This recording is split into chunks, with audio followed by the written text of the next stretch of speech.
উৎসাহেতে গরম হয়ে তিরিং বিরিং নাচে, কখনো যায় সামনে তেরে, কখনো যায় পাছে।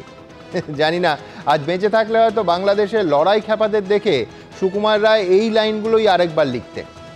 আজ যখন ভারতের বিদেশ সচিব ঢাকায় গিয়ে দীর্ঘ বৈঠক করছেন, তখনও ভারতের বিরুদ্ধে বাজার গরম করার খেলায় মেতে রইল কট্টরপন্থীরা। তবে ভারতও আজ স্পষ্ট করে দিয়েছে যে দিনের পর দিন সংখ্যালঘুদের ওপর হামলায় উদ্বিগ্ন আমরা। এই পরিস্থিতি নিয়েই আজ প্রথম প্রশ্ন। হিন্দুদের ওপর হামলা থেকে ধর্মীয় ও সাংস্কৃতিক সম্পত্তির ওপর আক্রমণ, ঢাকার মাটিতে দাঁড়িয়েই কড়া বার্তা ভারতের বিদেশ সচিবের। বললেন, আশা করি বাংলাদেশ গঠনমূলক পদক্ষেপ নেবে, কিন্তু যেভাবে বাংলাদেশ ভারত বিদ্বেষে ইন্ধন দিচ্ছে, সেখানে শুধু বিবৃতিতে কি কাজ হবে? দ্বিতীয় প্রশ্ন। 4 দিনে কলকাতা দখল থেকে বাংলা, বিহার, উড়িষ্যা নিয়ে নেয়ার হুমকি বাংলাদেশি কট্টরপন্থীদের। আমরা বসে ললিপপ খাবো এটা ভাবার কারণ নেই, বিধানসভায় বললেন মুখ্যমন্ত্রী। ওনারই মন্ত্রিসভার সদস্য সিদ্দিকুল্লাহ চৌধুরী ইউনূসকে সমর্থন করেন কি করে? পাল্টা শুভেন্দু অধিকারী। পদ্মার ওপারের আঁচে কি ক্রমশ তপ্ত এপারও? তৃতীয় প্রশ্ন থাকবে। বিদেশ সচিবদের বৈঠকের দিনই বাংলাদেশে ভারত বিদ্বেষী জিগির। বুধবার আগরতলার সীমান্ত পর্যন্ত মিছিলের ডাক বিএনপির। মোদিজি 15 মিনিট সীমান্ত খুলে দিন, খেলা শেষ করে দেব, হুঙ্কার বিজেপি বিধায়কের। দুপারেই মেরুকরণের আঁচে সেঁকা হচ্ছে ভোট ব্যাংকের রাজনীতি। চতুর্থ প্রশ্ন থাকবে। ইসকন ও তাদের ভক্তদের মুছে ফেলার ডাক বাংলাদেশের কট্টরপন্থী মৌলবাদীদের। চিন্ময় কৃষ্ণকে জেলে রাখতে নতুন করে মামলার তোড়জোড়। সন্ন্যাসীর মুক্তি চেয়ে ইউনূস সরকারকে চিঠি রামকৃষ্ণ মিশনের। কিন্তু সরকারের স্টিয়ারিং মৌলবাদীদের হাতে থাকলে উপরের অনুরোধে আদৌ কোনো কাজ হবে? পঞ্চম প্রশ্ন। এবার মুর্শিদাবাদে বাবরি মসজিদ তৈরির ঘোষণা করলেন তৃণমূল বিধায়ক হুমায়ুন কবির। বললেন, আগামী বছর 6 ডিসেম্বর ভিত্তিপ্রস্তর স্থাপন অনুষ্ঠানে ডাকা হবে মুখ্যমন্ত্রীকে। স্পর্শকাতর বিষয় নিয়ে এমন অস্থির সময় এই উদ্যোগ কতটা কাঙ্ক্ষিত, একেবারে পরিষ্কার প্রশ্ন তুলব আমরা। তবে শুরুতেই দেখাবো টানাপোড়েনের আবহেই আজ ঢাকার বিদেশ সচিবদের বৈঠক, সংখ্যালঘু নির্যাতন নিয়ে উদ্বেগ প্রকাশ ভারতের। দেখুন। হিন্দুদের বাড়িতে আগুন, খুন, জখম, মারধর, সন্ন্যাসীর গ্রেফতারি, মন্দিরে ভাঙচুর, ইসকনে তাণ্ডব, এসবের মধ্যেই বাংলাদেশের মাটিতে দাঁড়িয়ে ইউনূস সরকারকে কড়া বার্তা দিল নয়াদিল্লি। বাংলাদেশের বিদেশ সচিবের সঙ্গে বৈঠকে ধর্মীয় প্রতিষ্ঠানে হামলার প্রসঙ্গ তুললেন ভারতীয় সচিব Vikram Misri. We also discussed some regrettable incidents of attacks on cultural, religious and diplomatic properties. সন্ন্যাসী চিন্ময় কৃষ্ণ দাসকে গ্রেফতারের পর থেকেই বাংলাদেশে হিন্দুদের ওপর অবর্ণনীয় অত্যাচার শুরু হয়েছে। অত্যাচার বন্ধের পরিবর্তে ইউনূস সরকারের উপদেষ্টা থেকে বিএনপির শীর্ষ নেতা, কট্টরপন্থী ধর্মগুরুরা লাগাতার হুমকি উস্কানি দিয়েই চলেছেন। ওই পান্ডাগুলোকে ওইভাবে কোপানো, এখন অস্ত্র হাতে নিতে হবে, সময় এসে গেছে গা। এটা আমরা বুঝতেছি না, সময় চলে যাচ্ছে কিন্তু আমরা এটা বুঝতেছি না। বাংলাদেশে ভারত বিদ্বেষের এই জোয়ারের মধ্যেই সোমবার সকালে ঢাকায় পৌঁছন ভারতের বিদেশ সচিব বিক্রম মিশ্রি। বাংলাদেশের বিদেশ সচিবের সঙ্গে দীর্ঘ বৈঠকের পর ঢাকার বুকে দাঁড়িয়ে জানান, বাংলাদেশের সংখ্যালঘুদের নিরাপত্তা বিষয়টি বৈঠকে ভারতের তরফে তোলা হয়েছে। শুধু তাই নয়, বাংলাদেশের অন্তর্বর্তী সরকারের প্রধান উপদেষ্টা মোহাম্মদ ইউনূসের সঙ্গে বৈঠকেও সংখ্যালঘুদের নিরাপত্তা নিয়ে উদ্বেগের কথা জানিয়েছেন ভারতের বিদেশ সচিব। We also had the opportunity to discuss certain recent developments and issues, and I conveyed our concerns, including those related to the safety and welfare of minorities. এটি আমাদের অভ্যন্তরীণ বিষয় এবং আমাদের অভ্যন্তরীণ বিষয়ে অন্য দেশের মন্তব্য সমীচীন নয়। আমি ভারতের পররাষ্ট্র সচিবকেও স্মরণ করিয়ে দিয়েছি যে বাংলাদেশ অন্য দেশের অভ্যন্তরীণ বিষয়ে মন্তব্য করা থেকে বিরত থাকে। এখন প্রশ্ন হলো, বিদেশ সচিব স্তরের এই বৈঠকের পর বাংলাদেশে হিন্দুদের ওপর আক্রমণ বন্ধ হবে? ইউনূস সরকারের ভারত বিরোধী পদক্ষেপ কি আদৌ থামবে? কোথাও একটা ভারত বিদ্বেষ চূড়ান্ত পর্যায়ে এসছে, এর পিছনে কোনো অশুভ আতাত আছে, কোনো শক্তি যারা ভারতের সঙ্গে বৈরী মনোভাব রাখে তারা এদেরকে মদত জোগাচ্ছে, উস্কানি দিচ্ছে এবং মনে হয় কোনো একটা সময় গাছে তুলে তারা মইও কেড়ে নেবে নিজেদের স্বার্থসিদ্ধির জন্য। বাংলাদেশের বিদেশ সচিবের সঙ্গে বৈঠকের পর বাংলাদেশের অন্তর্বর্তী সরকারের প্রধান উপদেষ্টা মোহাম্মদ ইউনূসের সঙ্গে সাক্ষাৎ করেন ভারতীয় বিদেশ সচিব। এই বৈঠকের পরও হিন্দুদের ওপর হামলার ঘটনাকে ব্যক্তিগত কিংবা রাজনৈতিক হিসাবে দেখানোর মরিয়া চেষ্টা করেছে ইউনূস প্রশাসন। এই প্রপাগান্ডাগুলোর জবাব আমরা লিখিত, মৌখিক বহুভাবেই বলেছি যে যতগুলো ঘটনা ঘটেছে সেগুলোকে সাম্প্রদায়িক দেখানোর সুযোগ খুবই কম। সেগুলো হচ্ছে কখনো কখনো ব্যক্তিগত বিরোধ, বেশিরভাগ ক্ষেত্রেই হচ্ছে রাজনৈতিক বিরোধ।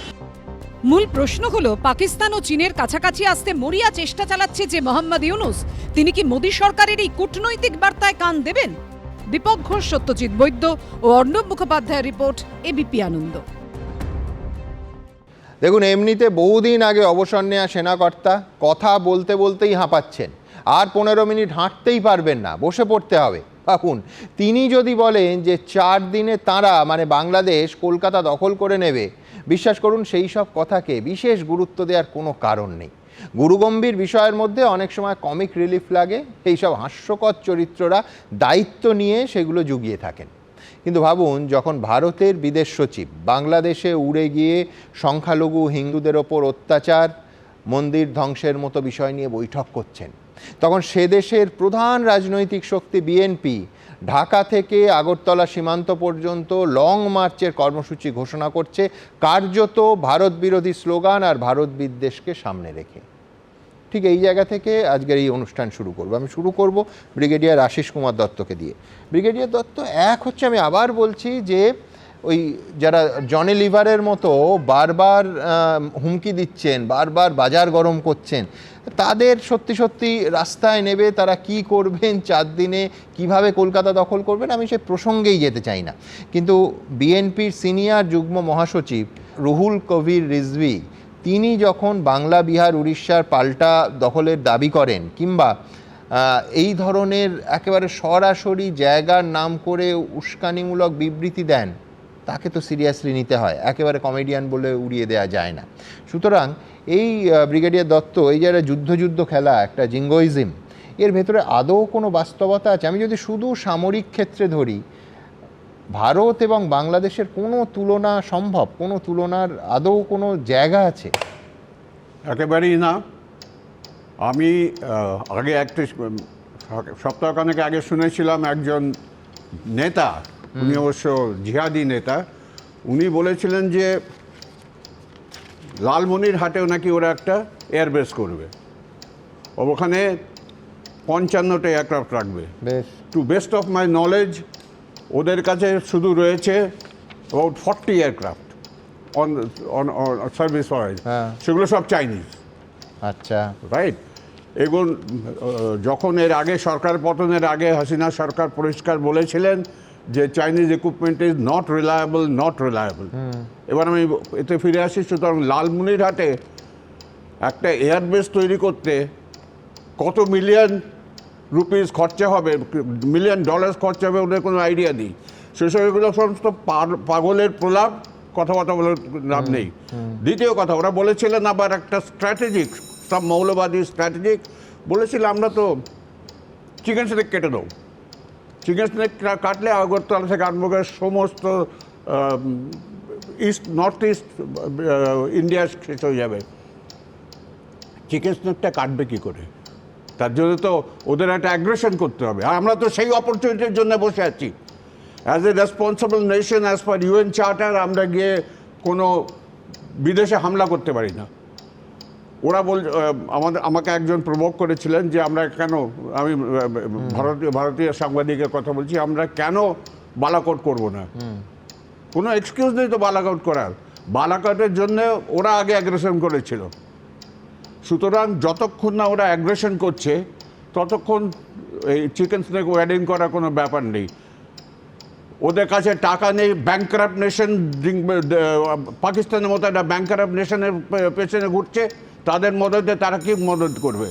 লালমনিরহাটে কোনো এয়ারবেস হবে না, কিছু না। কিন্তু আমি বলছি যে ভিসার দিক থেকে বলুন, রাষ্ট্রের সঙ্গে রাষ্ট্রের সম্পর্কর দিক থেকে বলুন, এবং 1971 সালের পর প্রথম এই করাচি বন্দর থেকে একেবারে সরাসরি বাংলাদেশের করাচি থেকে জাহাজ এসে চট্টগ্রাম বন্দরে এসে ভিড়ছে। সুতরাং এইটা সাহায্য প্রাপ্তির ক্ষেত্রে, বিশেষ করে সামরিক সাহায্য প্রাপ্তির ক্ষেত্রে কতটা তাৎপর্যপূর্ণ? এটা তাৎপর্য আছে, এ বিষয়ে কোনো সন্দেহ ক্যান নট বি ডিনাইড। তাৎপর্যের সঙ্গে আরেকটা ব্যাপার লিঙ্কড হয়ে যাচ্ছে, সেন্ট মার্টিন আইল্যান্ড। আচ্ছা, সেন্ট মার্টিন আইল্যান্ডের উপরে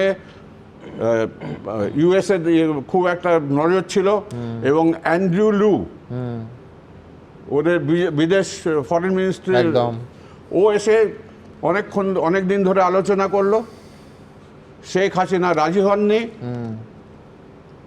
তারপরে আরম্ভ হয়ে গেল ছাত্র আন্দোলন। এই ছাত্র আন্দোলন কারা করছে? 71 ওয়ারে যারা যুদ্ধে পার্টিসিপেট করেছে তারা, আপনি বললেন, যদি সে আদৌ হয়ে থাকে, তাদের এখন বয়স আমার কাছে গেছে। আই এম অ্যাপ্রোচিং 80, ওরা 75-এর কম কেউ হবে না। ওরা আবার ওদের ওই সমস্ত জেনারেশন তো চলে গেছে। এখন তো এই ছাত্ররা তাদের জানেও না যে কে কী করে ওদের দেশ লিবারেট করেছে এবং ভারতবর্ষে কী অবদান ছিল। হ্যাঁ, প্লাস হচ্ছে যে সেই ইতিহাসটাকে তারা কায়মনোবাক্যে মুছে দিতে চাইছে। সব থেকে মারাত্মক যে প্রশ্নটা সব থেকে গুরুত্বপূর্ণ, এই মুহূর্তে আমাদের পড়শি দেশের নিয়ন্ত্রণের ক্ষমতা, চালিকা শক্তি, সেটা কি ক্রমশ মৌলবাদীদের হাতে চলে গেছে? পুরোটা চলে গেছে? ঠিক এইখানে প্রশ্নটা আমি পরের প্রতিবেদনে দেখাবো যে ভারত বিদ্বেষী জিগির তুলে সব থেকে বড় রাজনৈতিক সত্যি বিএনপি, তারা কর্মসূচি ঘোষণা করছে, খালেদা জিয়ার দল, যে আগরতলার সীমান্ত পর্যন্ত মিছিলের ডাক। পাশাপাশি আবার এই দিকেও সীমান্তর এপারেও ওই জিঙ্গোইজমের ছায়া কিন্তু খুব স্বাভাবিকভাবেই পড়ে, একেবারে সমানুপাতিকভাবে পড়ে অনেকে বলেন। এই পাশের বিজেপির এক বিধায়ক তেলেঙ্গানা টি রাজা, তিনি বলছেন মোদিজি 15 মিনিটের মতো সীমান্ত খুলে দিন, বাংলাদেশের খেলা আমরা শেষ করে দেব। আমি বলছি, এই উত্তেজনা যারা ছড়াচ্ছেন সীমান্তের ওপারে বা এপারে, তারা কি আদৌ দেশের কথা ভাবছেন? পরের প্রতিবেদন। I emphasized that India desires a positive, constructive, and mutually beneficial relationship with Bangladesh. ঢাকার মাটিতে দাঁড়িয়ে ভারতের বিদেশ সচিব যখন বাংলাদেশের সঙ্গে সুসম্পর্কের উপর জোর দিচ্ছেন, তখন উল্টো দিকে বাংলাদেশের উস্কানি কিন্তু থেমে নেই, দিনে দিনে তা জোরালো হচ্ছে।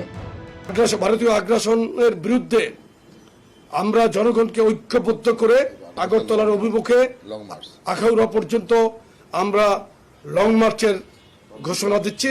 আগরতলায় বাংলাদেশের কনসুলেটে হামলার অভিযোগে আগেই সেখানে অনির্দিষ্টকালের জন্য কাজকর্ম বন্ধ করে দিয়েছে ইউনূস সরকার। এরপর কলকাতা ও ত্রিপুরায় বাংলাদেশ দূতাবাসে বিক্ষোভের প্রতিবাদে রবিবার ঢাকায় ভারতীয় হাইকমিশন অভিযানের ডাক দিয়েছিল বিএনপি 3 সংগঠন, জাতীয়তাবাদী ছাত্রদল, যুবদল ও স্বেচ্ছাসেবক দল। আর এবার বুধবার আগরতলার নিকটবর্তী আখাউড়া সীমান্ত পর্যন্ত লং মার্চের ডাক দিল বিএনপির যুব সংগঠন। পাল্টা ভারত থেকে বাংলাদেশের উদ্দেশ্যে হুঁশিয়ারি ছুড়ে দিলেন তেলেঙ্গানার বিজেপি বিধায়ক। पाकिस्तान में जो हुआ है वो बांग्लादेश में हो रहा है। बांग्लादेश के हिंदुओं की रक्षा के लिए आज का बजरंगी तैयार है मोदी जी। अरे 15 मिनट का समय दे दो, जो भारत में घुसा हुआ आतंकी उनका काम तमाम कर देंगे। শুধু বিএনপি নয়, ইউনূস প্রশাসনের ভারত বিরোধী জিগিরও দিনে দিনে বাড়ছে। এই গরু চোর ব্যতীত, এই আমি বলবো এগুলির গরু চোর এইগুলি, এই ক্ষেত্রে যদি অন্য কোনো রকমের ক্ষেত্রে আমরা কিন্তু সীমান্তে কোনো রকমের ছাড় দেব না। এই 15 বছরে কিন্তু তারা বহু সুবিধা নিয়ে নিছে আমাদের থেকে। এরা এত সুবিধা নিছে, এখন তারা সুবিধা পাচ্ছে না দেখে কিন্তু এই যে তারা বিভিন্ন ধরনের প্রচারণা করতেছে। বিচিত্র এই বাংলাদেশ, প্রশাসন গরুচোরদের পাশে আছে কিন্তু সংখ্যালঘুদের পাশে নেই। এবিপি আনন্দ। আজকে একবারে ঢাকার মাটিতে দাঁড়িয়ে ভারতের বিদেশ সচিব তিনি বিবৃতি দিয়ে বলছেন, I convey our concerns including those related to the safety and welfare of minorities. We also discuss some regrettable incidents of attacks on cultural, religious and diplomatic properties. আমি এইটা যখন একদিকে বলা হচ্ছে, অন্যদিকে একেবারে পরিষ্কার হিন্দুত্ববাদী যে সংগঠনগুলো আছে তাদের একদিকে আক্রমণ বাড়ছে, ওদিকে সীমান্তের ওপার থেকে ইসকনের মতো ধর্মীয় সংস্থাকে স্পেসিফিক্যালি টার্গেট করা হচ্ছে। একের পর এক উস্কানিমূলক এমন বিবৃতি দেওয়া হচ্ছে, বিশ্বাস করুন তার মধ্যে 50% আপনাদের সামনে রাখতে পাচ্ছি না। সেগুলো এতটাই উস্কানিমূলক যে সেইগুলো একটা পেশাদার টেলিভিশন চ্যানেলে দেখানোর উপযুক্ত বলে আমরা মনে করি না। আমি ঠিক এই জায়গা থেকে স্বামী পরমাত্মানন্দ অখিল ভারতীয় সন্ত সমিতির সভাপতির কাছে আসব। আপনার কাছে যেটা জানতে চাইবো, একদিকে আগ্রাসী ভারত বিদ্বেষী একটা চেহারা, সংখ্যালঘু হিন্দুদের ওপর আক্রমণ, ইসকনের মতো আন্তর্জাতিকভাবে স্বীকৃত ধর্মীয় সংস্থাকে প্রতিদিন মৌলবাদীদের হুমকির মুখে পড়তে হচ্ছে। বলা হচ্ছে বাংলাদেশের মাটি থেকে ইসকনকে শেকড় উপড়ে ফেলে দেওয়া হবে। ইসকন সমর্থকদের ওপর, একেবারে সাধারণ মানুষের ওপর হামলা হচ্ছে নিয়মিত, এবং প্রতিদিন ইসকনকে নিষিদ্ধ ঘোষণা করতে হবে, এটায় একেবারে নতুন নতুন করে আদালতে আবেদন জমা পড়ছে। কোথায় দাঁড়িয়ে আছে আজকের বাংলাদেশ?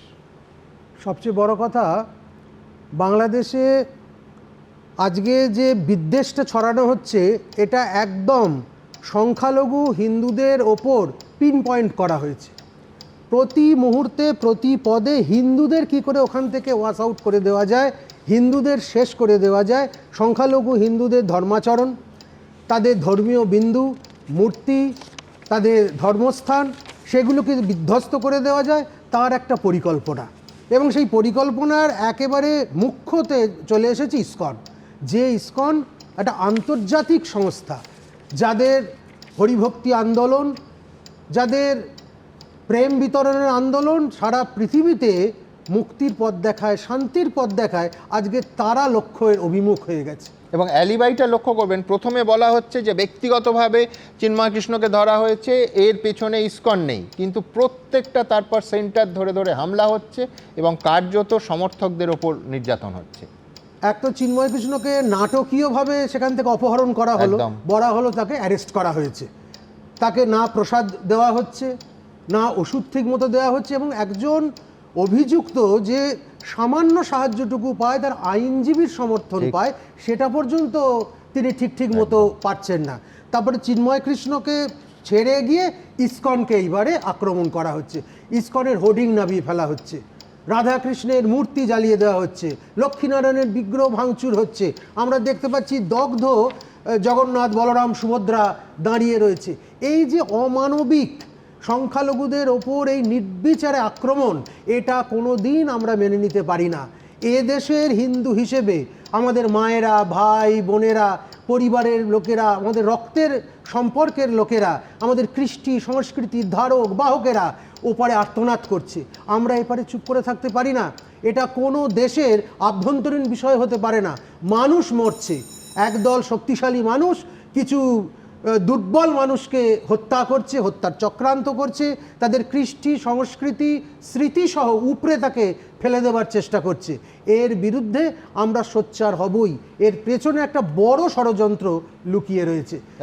সেই ষড়যন্ত্রের জাল ভেদ করে সংখ্যালঘুদের নিশ্চিন্ত করতে হবে। শুধু হিন্দু বলছি না, সেখানে যারা বৌদ্ধ আছে, খ্রিস্টান আছে, পার্সি আছে। আমরা এই অনুষ্ঠানেই দেখিয়েছিলাম যে সংখ্যালঘু বৌদ্ধদের ওপরও কি অত্যাচার নেমে এসেছে। আমি ঠিক এই জায়গাটা ধরতে চাইছি, ঠিক যেমন সংখ্যাগুরুর দায়িত্ব সেটা এদেশে হোক কিংবা পড়শি দেশে, সংখ্যাগুরুর দায়িত্ব সংখ্যালঘুকে রক্ষা করা, ঠিক তার উল্টোটা হচ্ছে বাংলাদেশে। আমি আইনের কথা যখন এলো, যেখানে 51 জন আইনজীবী, এমন ভয় দেখানো হলো, এমন আক্রমণ নেমে এলো, একজনকে যেদিন জামিনের মামলা উঠবে তার আগের দিন আইসিইউতে পাঠিয়ে দেওয়া হলো প্রহার করে, আরেকজনের চেম্বার চুরমার করে দেওয়া হলো, তাণ্ডব চালানো হলো। এই ভয় দেখিয়ে একজন আইনজীবী এলেন না এবং পরের ডেটটা পড়ল 2রা জানুয়ারি, অর্থাৎ 1 মাস চিন্ময় কৃষ্ণকে বিনা বিচারে কারাগারের অন্তরালে থাকতে হবে। কি ভয়ঙ্কর অবস্থা ভাবুন। ঠিক এই জায়গা থেকে আমার পরের প্রতিবেদন, ঠিক বাংলাদেশ আজকে এই ইসকন ইস্যুতে এবং অন্যান্য স্পর্শকাতর ইস্যুতে ঠিক কোন জায়গায় দাঁড়িয়ে আছে।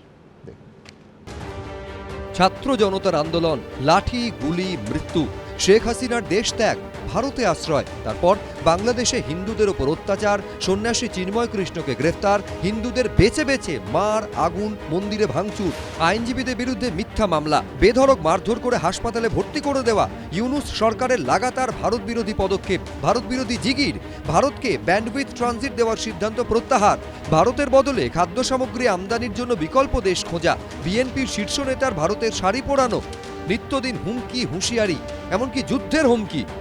মোদিজি, অমিতজি এবং রাজনাথ সিংজি, আপনারা বাংলাদেশ সেনাবাহিনী যেটা দেখেছেন 72 সালের, সেই সেনাবাহিনী এখন আর নাই। আমরা এখন যুদ্ধোপযোগী এবং যে কোনো শত্রু মোকাবেলায় প্রস্তুত। আমাদের ট্রেনিং, আমাদের দক্ষতা ভারতের চেয়ে অনেক বেশি। একবার সাহস করে আমার দেশকে যুদ্ধ করবে, আমরা বলে দিচ্ছি 4 দিনের মধ্যে আমরা কলকাতা দখল করে নেব।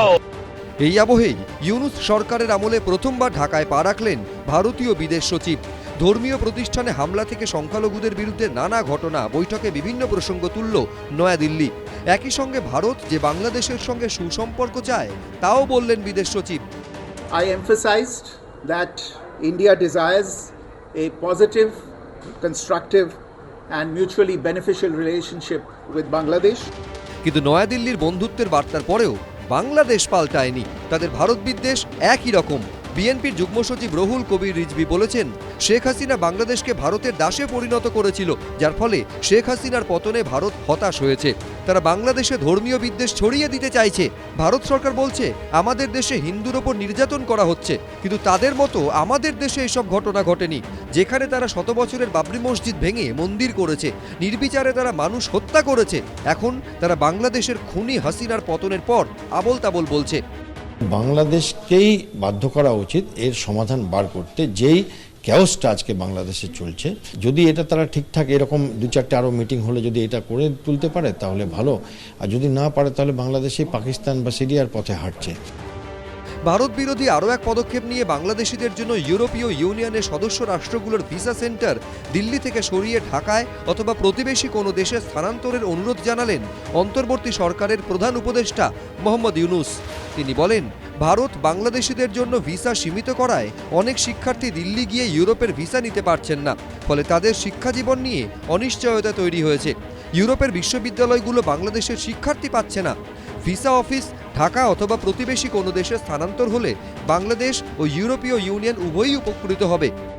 তাদের মনোভাবটা খুব একটা বন্ধুত্বপূর্ণ নয়। এই অবস্থায় আজকে বিদেশ সচিবের সঙ্গে যে বৈঠক হয়েছে বা যে বৈঠক হলো, তার থেকে যে এক্ষুনি খুব একটা পজিটিভ কিছু বেরোবে বলে তো মনে হচ্ছে না। তবে বেরোনো দরকার, আশু প্রয়োজন, যাতে বাংলাদেশের সংখ্যালঘুদের স্বার্থ রক্ষা হয়। সব মিলিয়ে ভারত বাংলাদেশ সম্পর্কে দিনে দিনে তিক্ততা বাড়াচ্ছে মোহাম্মদ ইউনুস সরকার। সত্যজিৎ বৈদ্য, এবিপি আনন্দ, কলকাতা। দেখুন, ব্রিগেডিয়ার দত্ত, ব্রিগেডিয়ার দাস দুজনেই বলছেন ভারত বড় শক্তি এবং ধৈর্য দেখানোর দায়িত্ব ভারতের, ভারত সেই দায়িত্ব পালন করছে। আমি ঠিক এই জায়গা থেকে অধ্যাপক রাজাগোপাল ধর চক্রবর্তীর কাছে আসব। পাশাপাশি গত 2 সপ্তাহ ধরে বাংলাদেশ যে আগ্রাসী, আরও বেশি করে আগ্রাসী ভূমিকা দেখাচ্ছে, আমি 3টে উদাহরণ দেব ভারতের ধৈর্যের ঠিক পাশাপাশি। এক, যে নতুন করে চিন্ময় কৃষ্ণ দাসের বিরুদ্ধে মামলার তোড়জোড় চলছে, নতুন করে, যাতে যদি তিনি জামিন পেয়েও যান 2 তারিখে, যাতে অন্য মামলায় তাকে জড়ানো যায়। 1।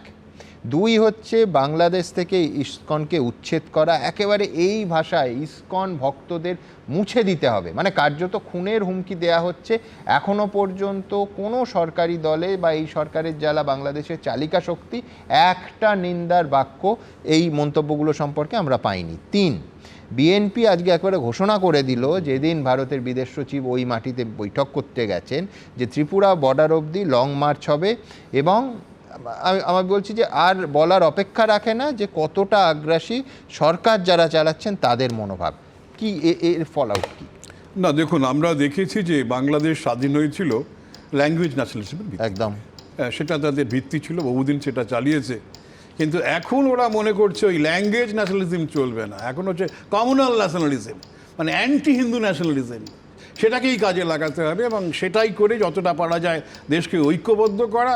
ওরা জানে এরা হচ্ছে যে নন স্টেট প্লেয়ার বা নন গভর্নমেন্ট প্লেয়ার, এদেরকে যতটা খেপানো যায় ততটাই ভারত, ওরা ভাবছে, উত্তক্ত হবে। এবং ভারত উত্তক্ত হলেই ভারত কোনো ইন্টারভেনশন নেবে, সেটা মিলিটারি হোক বা ইকোনমিক স্যাংশন হোক, এরা সেটাই চাইছে। এইটা যদি ভারত কোনো স্যাংশন নিয়ে নেয়, মিলিটারি ইন্টারভেনশন করে, তখন হচ্ছে কি অন্য দেশগুলোর কাছে গিয়ে বলা যে দেখো এই ভারত, তোমরা একে সিকিউরিটি কাউন্সিলের পার্মানেন্ট মেম্বার করতে যাচ্ছ, এটা আটকাতে হবে। আপনি বলছেন ইচ্ছে করে প্রভোক করার চেষ্টা করছে, এটাই হচ্ছে লক্ষ্য। ওদের ডিজাইন হচ্ছে ভারতবর্ষের যে আমাদের যে ভাবনা, শুধু ভারতবর্ষের ভাবনা না, পৃথিবীর বহু দেশই ভাবছে যে পার্মানেন্ট মেম্বারশিপ সিকিউরিটি কাউন্সিল আমাদের পাওয়া উচিত। সেই জায়গাটা কি করে রাখা যায়, এটা হচ্ছে আমার ধারণা। চীন ওদের বোঝাচ্ছে, বারবার ওদের ডেকে নিয়ে যাচ্ছে, দেখো এইসব করো, এইসব খেপিয়ে দাও, হ্যাঁ, কোথাও এটা ঢুকে পড়ো, ড্রোন পাঠাও, যাতে করে ওরা খেপে গেলেই, হ্যাঁ, ভারতের ভেতরে যদি একটা এরকম উত্তেজনা তৈরি হয়, ভারত হট করে কিছু একটা করে ফেলতে পারে। কিন্তু ওরা জানে না যে আমরা, দেখুন, এত ঠান্ডা মাথায় আমাদের যে যিনি ছিলেন হাই কমিশনার, তিনি দেখা করলেন, বললেন না আমাদের বাংলাদেশের সঙ্গে বন্ধুত্ব, আমরা উন্নয়নের একসঙ্গে অংশীদার হতে চাই। দেখুন, এত প্রভোকেশনের পরে আমাদের যিনি ফরেন সেক্রেটারি, তিনিও গিয়ে কিন্তু কোনো ধরনের এক স্টেটমেন্ট করলেন না, যা হয়েছে খারাপ হয়েছে, হ্যাঁ হয়েছে, এনগেজ রাখা। We want to keep them diplomatically engage. বাবা ঠিক আছে, আমরা আছি, আরও দেখুন এই পরপর চলতেই থাকবে। এতে হয়তো কেউ কেউ ভাববে যে কেন্দ্রীয় সরকার বুঝি কিছুই করছে না, কিন্তু আমাদের অন্য ধরনের যে ধরনের কিন্তু আমি একবার অধ্যাপক চক্রবর্তী যে দেখুন এই যেখানে সরকারি বিএনপি তার নেতা তিনি প্রকাশ্যে ভারতীয় শাড়ি জ্বালাচ্ছেন, পাশাপাশি এই মরশুমে দ্বিতীয়বার আজই 100 টন আতপ চাল আজকে বাংলাদেশ ভারত থেকে গ্রহণ করেছে। মানে আমি বলছি এইটা কিন্তু বন্ধ করছে না। এই ভণ্ডামি বলুন, হিপোক্রেসি বলুন, বা এইটা কিভাবে ব্যাখ্যা করবেন? না দেখুন, এটাই তো দেখুন, এই শাড়ি পরাচ্ছে এটা হচ্ছে যে মানুষের উত্তেজনাটাকে বাড়ানো, ঠিক আছে। আবার 172 টন মাছও পাঠাচ্ছে, না খেতে বলবে, চাল বন্ধ করে দেন, ডিম বন্ধ করে দেন, না খেতে বলবে, সেটা তো আপনাকে, সেটা হলে বিপদ আছে। ভারত ভাবছে ওরা এই উত্তেজনা করতে করতে ওদের যখন এই সাপ্লাই, নিজস্ব সাপ্লাইটা বন্ধ হয়ে যাবে, বা ভারত বা অন্য কোনো দেশ কোনোভাবে যদি নিষেধাজ্ঞা নিয়ে আসে, আর্থিক ক্রাইসিসটা ভারত ভাবছে একদিন আসবেই, যেটা আমরা মলদ্বীপে দেখলাম। তারপরে ওরা বাধ্য হলো আমাদেরকে সারেন্ডার করা। আমাদের ভাবনা হচ্ছে ওদেরকে একটা মানে বুঝতে না দেওয়া যে ওরা যে পথে যাচ্ছে একটা ল্যাবিরিন্থ অফ সাইকেলের মধ্যে ঘুরে যাচ্ছে, যাতে হয়তো তারা আর্থিক ক্রাইসিসটা এসে যাবেই। এবং যখন আর্থিক ক্রাইসিস এসে যাবে তখন সাধারণ মানুষ আর ওই ধর্মীয় উন্মাদনায় শুনবে না, তারা বলবে এক্ষুনি তুমি 19 পদত্যাগ করো, এক্ষুনি আমাদের হাসিনাকে দরকার যে আমাদেরকে বাঁচিয়ে রেখেছে। আমি এই অর্থনীতির পাঠে আসবো কিন্তু বিমলদার কাছে, কিন্তু তার আগে একবার এই রাজ্যের খবরে আসবো। আজ কিন্তু বলতে হবে যে মমতা বন্দ্যোপাধ্যায় বিধানসভার ফ্লোরে দাঁড়িয়ে সপাট জবাব দিয়েছেন। এই বাংলাদেশে অনেকে বলছেন না পিপিলিকার পাখা, সেই পিপিলিকার পাখা ওঠার যে দিবাস্বপ্ন তাকে কোট আনকোট বলেছেন বাংলাদেশের সংখ্যালঘুদের ওপর অত্যাচার আমরা ভালো চোখে দেখছি না। কেউ কেউ বলছেন কলকাতা দখল করবে, বিহার দখল করবে, উড়িষ্যা দখল করবে। এত বড় হিম্মত কারণ নেই, বাংলা, বিহার, উড়িষ্যা দখল করে নেবে আর আমরা বসে বসে লরিপপ খাবো। ঠিক কি বলেছেন দেখুন। আমরাও দাবি করব আমাদের নবাব সিরাজউদ্দৌলার বাংলা, বিহার, উড়িষ্যা ফেরত দাও আমাদেরকে। এত বড় হিম্মত আপনাদের কেন কারণ নেই যে বাংলা, বিহার, উড়িষ্যা সব নিয়ে নেবেন আর আমরা বসে বসে ললিপপ খাবো? পশ্চিম পাকিস্তানের সেনাদের অত্যাচারের হাত থেকে পূর্ব পাকিস্তানের কোটি কোটি নরনারীর সম্মান প্রাণ রক্ষার জন্য 1971 সালের যুদ্ধে 3000 ভারতীয় সেনা জীবন উৎসর্গ করেছিলেন। আত্মপ্রকাশ করেছিল স্বাধীন বাংলাদেশ। আজ সেই বাংলাদেশের একাংশ ভারতকে চোখ রাঙাচ্ছে, যুদ্ধের জিগির তুলছে। আমরা বলে দিচ্ছি 4 দিনের মধ্যে আমরা কলকাতা দখল করে নেব। 1971 যুদ্ধে পাকিস্তান হুঙ্কার দিয়ে বলেছিল सुबह का नाश्ता जैसलमेर में करेंगे, दोपहर का खाना जोधपुर में और रात का दिल्ली में। আজ কার্যত সেরকমই দিবাস্বপ্ন দেখছেন বাংলাদেশের প্রাক্তন সেনাকর্তাদের একাংশ।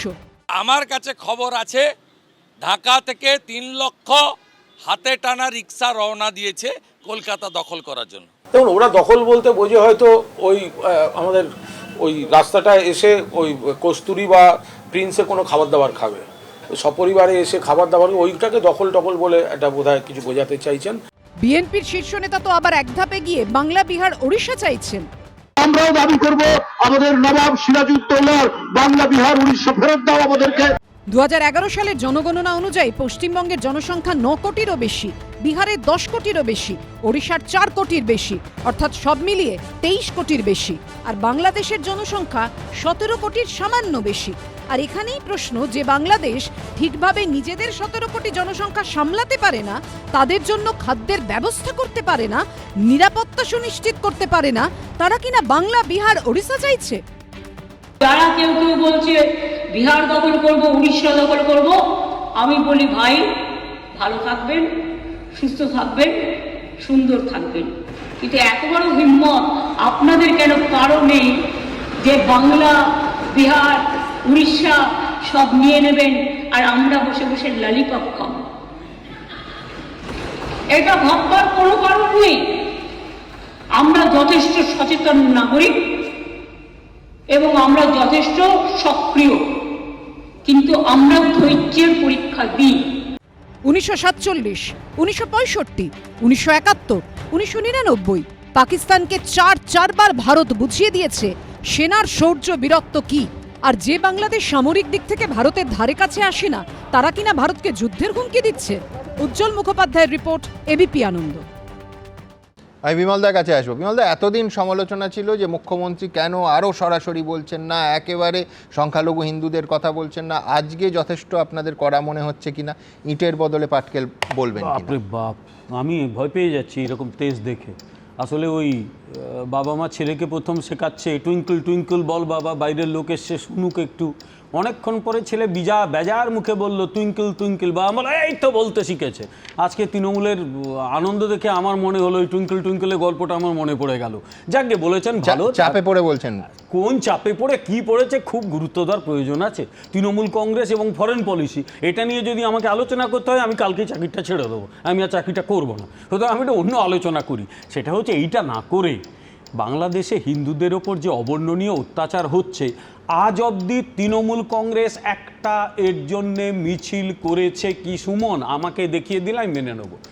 ইভেন সিপিএম বামপন্থীরা যারা একটু ভাবনা চিন্তার দিক দিয়ে ইসলামিক ফান্ডামেন্টালিস্টের ছোট ভাই বা বড় ভাই কিছু একটা, দুটোই ফান্ডামেন্টালিস্ট, এরা পলিটিক্যাল, তারা হচ্ছে ইসলামিক, তারাও একটা মিছিল করে ফেললো। এখানে তৃণমূল একটা মিছিল করেছে কি? করেনি। বরং সিদ্দিকুল্লাহ চৌধুরীর কিছু কথাবার্তা একটু দয়া করে শুনিয়ে দাও, উনি কি বলেছিলেন। সুতরাং এইসব মণিমাণিক্যকে তিনি রেখেছেন তার নিজের মন্ত্রিসভায়, তারপর লালিপপ আর লেবেনচুসের গল্প শোনাচ্ছেন আমাকে, সেটা I will be the last person to listen to it. এক। দ্বিতীয় কথা, বাংলাদেশে এই যে এই কথাগুলো বলছে, বিএনপি ক্ষমতায় নেই, সুতরাং সেও এখন একটা নন স্টেট অ্যাক্টরের মতো আর এই জামাতদের মতো বলছে। কেন বলছে? একটা কারণ বলেছেন রাজাগোপাল ধরচকতি, আমি আরেকটা কারণ বলি। গত 50 বছরে বাংলাদেশ একটা ব্যাপারে খুব সফল হয়েছে, সেটা হচ্ছে বাংলাদেশ তার জনসংখ্যাকে প্রায় 2.5 গুণ বাড়িয়েছে, আর কিছু বাড়াতে পারিনি। জনসংখ্যা বাড়িয়ে গেছে। যখন স্বাধীন হয়েছিল 71 সালে 7.5 কোটি মানুষ ছিল, আজকে অলমোস্ট 18 কোটি। তুমি বিদেশের বহু জায়গায় গেছো, আমি যতদূর জানি যারা গেছে, এখন তুমি নরওয়ে সুইডেনে যাও প্রবল ঠান্ডাতে, তুমি কাউকে পাবে না, ফুটপাতেটা বাংলাদেশের লোককে পাবে, সে একটা জিনিস বেচছে। দেশে কাজ নেই, কম্ম নেই, আয় নেই, কিচ্ছু নেই। একটা অংশই ফান্ডামেন্টালিস্ট হয়ে যাচ্ছে কারণ তারা ওই খারিজি মাদ্রাসায় পড়ে, আর একটা অংশ বাইরে চলে যাচ্ছে। এদের প্রত্যেকের টার্গেট হচ্ছে হিন্দুরা, কারণ হিন্দুদের যে জমি জায়গাগুলো আছে ওগুলো নেবে। ঠিক, আমি বলতে যাচ্ছিলাম বিমলদা, এই কয়েনের একটা উল্টো দিক আছে, সেটা হচ্ছে 1964 থেকে 2013 অবধি 1,13,00,000 হিন্দু বাংলাদেশ ছাড়তে বাধ্য হয়েছে। সেটা আমাদের কারো কথা নয়, বাংলাদেশের একজন রিসার্চার তিনি বই লিখেছেন এটা নিয়ে। আবুল বারকাতের বই আছে, এবং তার মানে গড়ে প্রতি বছরে 2,30,612, ইনক্লুডিং হাসিনার সময়কাল। উনি তো বলছেন আগামী 30 বছরে বাংলাদেশে হিন্দু খুঁজে পাওয়া যাবে না। তার কারণ হচ্ছে ওদের জমি সম্পত্তিগুলো ওরা নেবে, এক। দুই হচ্ছে এই র্যাপিড কমিউনাল ফোর্সগুলো, তারা মনে করে যে হিন্দুরা তাদের শত্রু। কেন শত্রু? খ্রিস্টানদেরও শত্রু মনে করে, কিন্তু এই মুহূর্তে খ্রিস্টানদের উপর আক্রমণটা কম করছে, কারণ ইউরোপ খেপে যাবে বলে। হিন্দুরা শত্রু কারণ হিন্দু ধর্মটা আধুনিক ধর্ম, হিন্দু ধর্মটা নিজেকে একটু চেঞ্জ করে নিতে পারে যখন প্রয়োজন হয়। এই যে কমিউনাল ফোর্স, আমি একদম নাম ধরেই বলছি, ইসলামিক ফান্ডামেন্টালিজম, তারা চায় বাংলাদেশটা তালিবানের মতো বা ওই ইরাকের মতো হোক, যেখানে বিরোধীদের মানে অন্য ধর্মের মানুষদের বাঁচার অধিকার নেই, কিচ্ছু নেই, যা খুশি তাই করতে পারে। ফলে হিন্দু ধর্মের ওপর এত ভয়। আর এই জামাতে ইসলামী আজকে যারা করছে, জাস্ট এটা বলেই শেষ করছি, 1971 বা 70-71-এ এরা ছিল স্বাধীনতা বিরোধী, এরা স্বাধীনতার বিরোধিতা করেছে, এবং এই আলবদর, রাজাকার, সেখান তারই উত্তরসূরি এরা, যারা খানসেনাকে সঙ্গে নিয়ে ওখানকার হিন্দু এবং যারা লিবারেল মুসলিম তাদের হত্যা করেছিল। আজকে বাংলাদেশে শুধু হিন্দুরা আক্রান্ত নয়, কবিরের মতো একদম লিবারেল মানুষ তিনি জেলে পড়ছেন। শ্যামল দত্ত একটি দৈনিক সংবাদপত্রের তিনি ছিলেন, এডিটর ছিলেন, তিনি জেলে পড়ছেন। সবার মোহাম্মদ ইউনূসকে বসিয়ে সুফি কবি মুখের ওপর যা বলেছেন আপনারা দেখেছেন শনিবার, একেবারে স্পষ্ট ভাষায় দুধ আর জল আলাদা করে দিয়েছেন। লাইন বলেই শেষ করি, এই কমিউনাল ফোর্স শোধরাবে না। কেন শোধরাবে না বলি, আমাদের এখানে বলে না এই যে ফাঁসি কেন চড়ায়, এই লোকটা শোধরাবে না, আবার সে অন্যায় করবে। এই কমিউনাল ফোর্স বাংলাদেশে যাদের দেখাচ্ছে এরা সত্যি শোধরাবে না। আমি ভারতের এই নীতিটাকে সমর্থন করছি, কারণ যুদ্ধ কোনো অপশন নয়, এবং কূটনৈতিক আলোচনাটা চললে যুদ্ধ অবশ্যই হবে না, আর বাংলাদেশটা যুদ্ধ করার যোগ্য দেশও নয়। কিন্তু তার সঙ্গে এটাও বলছি, এই কমিউনাল ফোর্সা এরা শোধরাবে না। আমি রাহুলের কাছে যাব, তার কারণ সমালোচনার একটা উত্তর অবশ্যই রাহুল দেবে। মুখ্যমন্ত্রীর কথা আজকে যথেষ্ট অ্যাগ্রেসিভ। গতকাল এ রাজ্যের একটা ভালো অংশও আছে, ইমাম মুয়াজ্জেমরা বাংলাদেশের হিন্দু নিপীড়নের প্রকাশ্যে প্রবল নিন্দা করেছেন। ভালো লেগেছে আমাদের, এটাই তো বাংলা। আমি বলছি শুভেন্দু অধিকারীর নাম করে সমালোচনা করলেন বিমলদা রাহুল। শুভেন্দু অধিকারী বলছেন যে মুখ্যমন্ত্রীর এই স্ট্যান্ড যদি হয় তাহলে সিদ্দিকুল্লাহ চৌধুরী রাজ্যের মন্ত্রী, তার বিরুদ্ধে কেন ব্যবস্থা নেওয়া হচ্ছে না? তিনি একবার ইউনূস সরকারকে ভালো বলেছিলেন, একই অঙ্গে এত রূপ। দেখো একটা কথা বলি, এখানে পরমাত্মাজি আছেন যারা যারা এখানে কথা বলছেন, আমি যেভাবে বাংলাদেশে দাঁড়িয়ে একটা সংখ্যালঘু সম্প্রদায়ের অত্যাচার হচ্ছে এটাও যেমন সত্যি, যদি বাংলাদেশ আজকে সম্পূর্ণ হিন্দু রাষ্ট্র হতো, সেখানে সংখ্যালঘু মুসলমান হতো, তাহলে একইভাবে গর্জে উঠতো, একইভাবে গর্জে ওঠা উচিত ছিল, এটাই উচিত। বিমলদা এত কথা বললেন, বিমলদা একটা রাজনৈতিক দলের প্রতিনিধি হয়ে এত কথা বলে ফেললেন, তার মানে হিন্দুদের সেভিয়ার বা হিন্দুদের জন্য প্রাণপাত করছেন।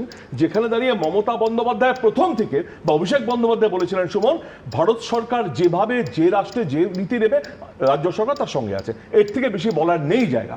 আজকে মমতা বন্দ্যোপাধ্যায় বলেছেন, তার আগের দিনও বলেছেন যে হিন্দু ভাইরা যদি এখানে চায় আসতে, তাহলে আমরা একটা রুটি হাফ করে খাবো, কিন্তু সেটা করবে কে? তাদের আশ্রয় দেবে কে? আজকে এই বিবৃতি একটা কথা প্রধানমন্ত্রীর মুখ থেকে শুনেছি, শুনিনি, স্বরাষ্ট্রমন্ত্রীর মুখ থেকে শুনিনি, ইভেন দাঁড়িয়ে যে বিবৃতিটা বললে একটু অন্যরকম হয়ে গেল, সেটা হচ্ছে মুখ্যমন্ত্রী বলেছিলেন যে যারা চলে গেছে তারা যদি ফিরে আসে, অর্থাৎ প্রবাসীদের কথা বলেছিলেন, অনুপ্রবেশের কথা। এবং প্রবাসী যারা আছেন আমাদের ভারতের যারা চলে গেছেন তারা ফিরে এলে একটা রুটি আমরা ভাগ করে খাবো। শুনেছো যারা আজকে দাঁড়িয়ে যে হিন্দুদের জন্য আমরা প্রাণপাত করছি 100 বার, এটা হওয়া উচিত নয়, অত্যন্ত দুর্ভাগ্যজনক। দাঁড়িয়ে একটা কথাও শুনেছো যেখানে দাঁড়িয়ে প্রধানমন্ত্রী কোনো বিবৃতি দিয়েছেন, স্বরাষ্ট্রমন্ত্রী দিয়েছেন, পররাষ্ট্রমন্ত্রী দিয়েছেন, বারবার দাবি উঠেছেন যে কোথায় দেননি। এবং আমি শেষ করি মাঝখানে বলিনি, সমস্ত কিছু পেশেন্ট হারিয়ে ফেলছে। দ্বিতীয়ত, আজকে শুভেন্দু অধিকারী দাঁড়িয়ে তুমি যেখানেই বলো রাজনীতি না করে যে হিন্দুদের অত্যাচার হচ্ছে সেটা নিয়ে রাজনীতি করছেন না, করছেন কারণ কি? আজকে দাঁড়িয়ে যে পলিসির কথা বলছেন ভিসা বন্ধ করবো, বলছে এখানে সমস্ত বর্ডার বন্ধ করে দেবো, বলছে এখানে নাকি ঢুকতে দেবো না, এখানে নাকি মেডিকেল কলেজে এন্টারটেইন করবো না, যাদের জন্য বলছেন। আমি মনে করি না সমস্ত বুদ্ধি মানুষ বা সুবুদ্ধি সম্পন্ন মানুষ সবাই খারাপ বাংলাদেশের, কিন্তু এখানে দাঁড়িয়ে যা কথা বলছেন সেটা তো একবার গিয়ে কেন্দ্রীয় সরকার বলতে পারেন। অথচ তুমি দেখো কেন্দ্রীয় সরকার এক কথা বলছে, শুভেন্দু অধিকারী আর এক কথা বলছে, সম্পূর্ণ ভিন্ন দুজনে। তার মানে এখানে তারা কি করছে? এখানে দাঁড়িয়ে রাজনীতি করছে। ওনাকে পরমাত্মা যে কথা একদম সহমত পোষণ করি। আজকে দাঁড়িয়ে যে 15-20 দিন ধরে অবর্ণনীয় অত্যাচার চলছেন তার জবাব কে দেবে? মমতা বন্দ্যোপাধ্যায়। তার জবাব দেবে রাজ্য সরকার। তার জবাব দেওয়ার জন্য যে কেন্দ্রীয় সরকার বসে আছে, আজকে কেন কুলুপ দিয়েছে? কেন ভারত সরকার যাবে বাংলাদেশে? কেন বাংলাদেশ সরকার ভারতে আসবে না? কেন গেছিল আগে বিদেশ মন্ত্রী মিটিং করতে? কেন তাকে ডেকে পাঠানো হয়নি? কেন এই দৈন্যদশা ভারতবর্ষে? আজকে দাঁড়িয়ে এত বড় ঘটনা ঘটলো, সেখানে ভারতবর্ষে ইন্টেলিজেন্স ফেল করলো। আজকে বড় বড় কথা বিমলদা বলছেন, কাউন্টার আর্গুমেন্ট প্রাক্তন সেনাকর্তারা দিচ্ছেন, ভারত বড় শক্তি, ভারতের দায়িত্ব বেশি। তার মানে ভারত বড় শক্তি, বিমলদার কথা মতো হিন্দুরা নিপীড়িত হোক, ওখানে হিন্দুরা মার খাক, আর দাঁড়িয়ে দাঁড়িয়ে আমরা এখানে আঙুল চুষি, এটাই তো কথা। তো সেটাই করছে কেন্দ্র সরকার। একদম মানে এদের মাথা ফাতা পুরো গেছে। এবার আমি বলি একদম মাথা ফাতা গেছে পুরো। তৃণমূল বললাম না, তৃণমূলকে নিয়ে পররাষ্ট্রনীতির চর্চা করলে আমার মাথা খারাপ হয়ে যাবে। আমি শুধু এইটুকু বলি, সেটা হচ্ছে পররাষ্ট্র সচিব লেভেলে আলোচনা হোক, সেই অনুরোধটা বাংলাদেশের কাছ থেকে এসেছিল। ভারত উদ্যোগ কেন নেবেন? আরে আপনারা যান, কিন্তু প্রধানমন্ত্রী বা স্বরাষ্ট্রমন্ত্রী বিবৃতি, পররাষ্ট্রনীতি তৃণমূল বুঝবেন। সংসদ খোলা আছে, প্রধানমন্ত্রীর একটা বিবৃতি গোটা দেশ একটা বিষয়ে পররাষ্ট্রমন্ত্রী ভারতে লোকসভাতে বিবৃতি দিয়েছেন, রাজ্যসভায় বিবৃতি দিয়েছেন।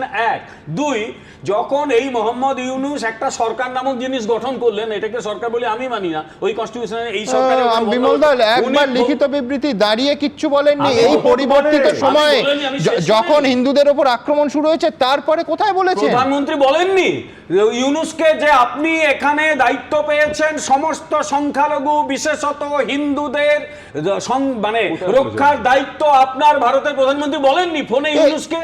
না না না, ফোনের কথা বলছি না, দেশের মানুষ তো সংসদে প্রধানমন্ত্রীর বক্তব্য শুনতে চেয়েছে। যখন গত 2 সপ্তাহ দিয়ে একটার পর একটা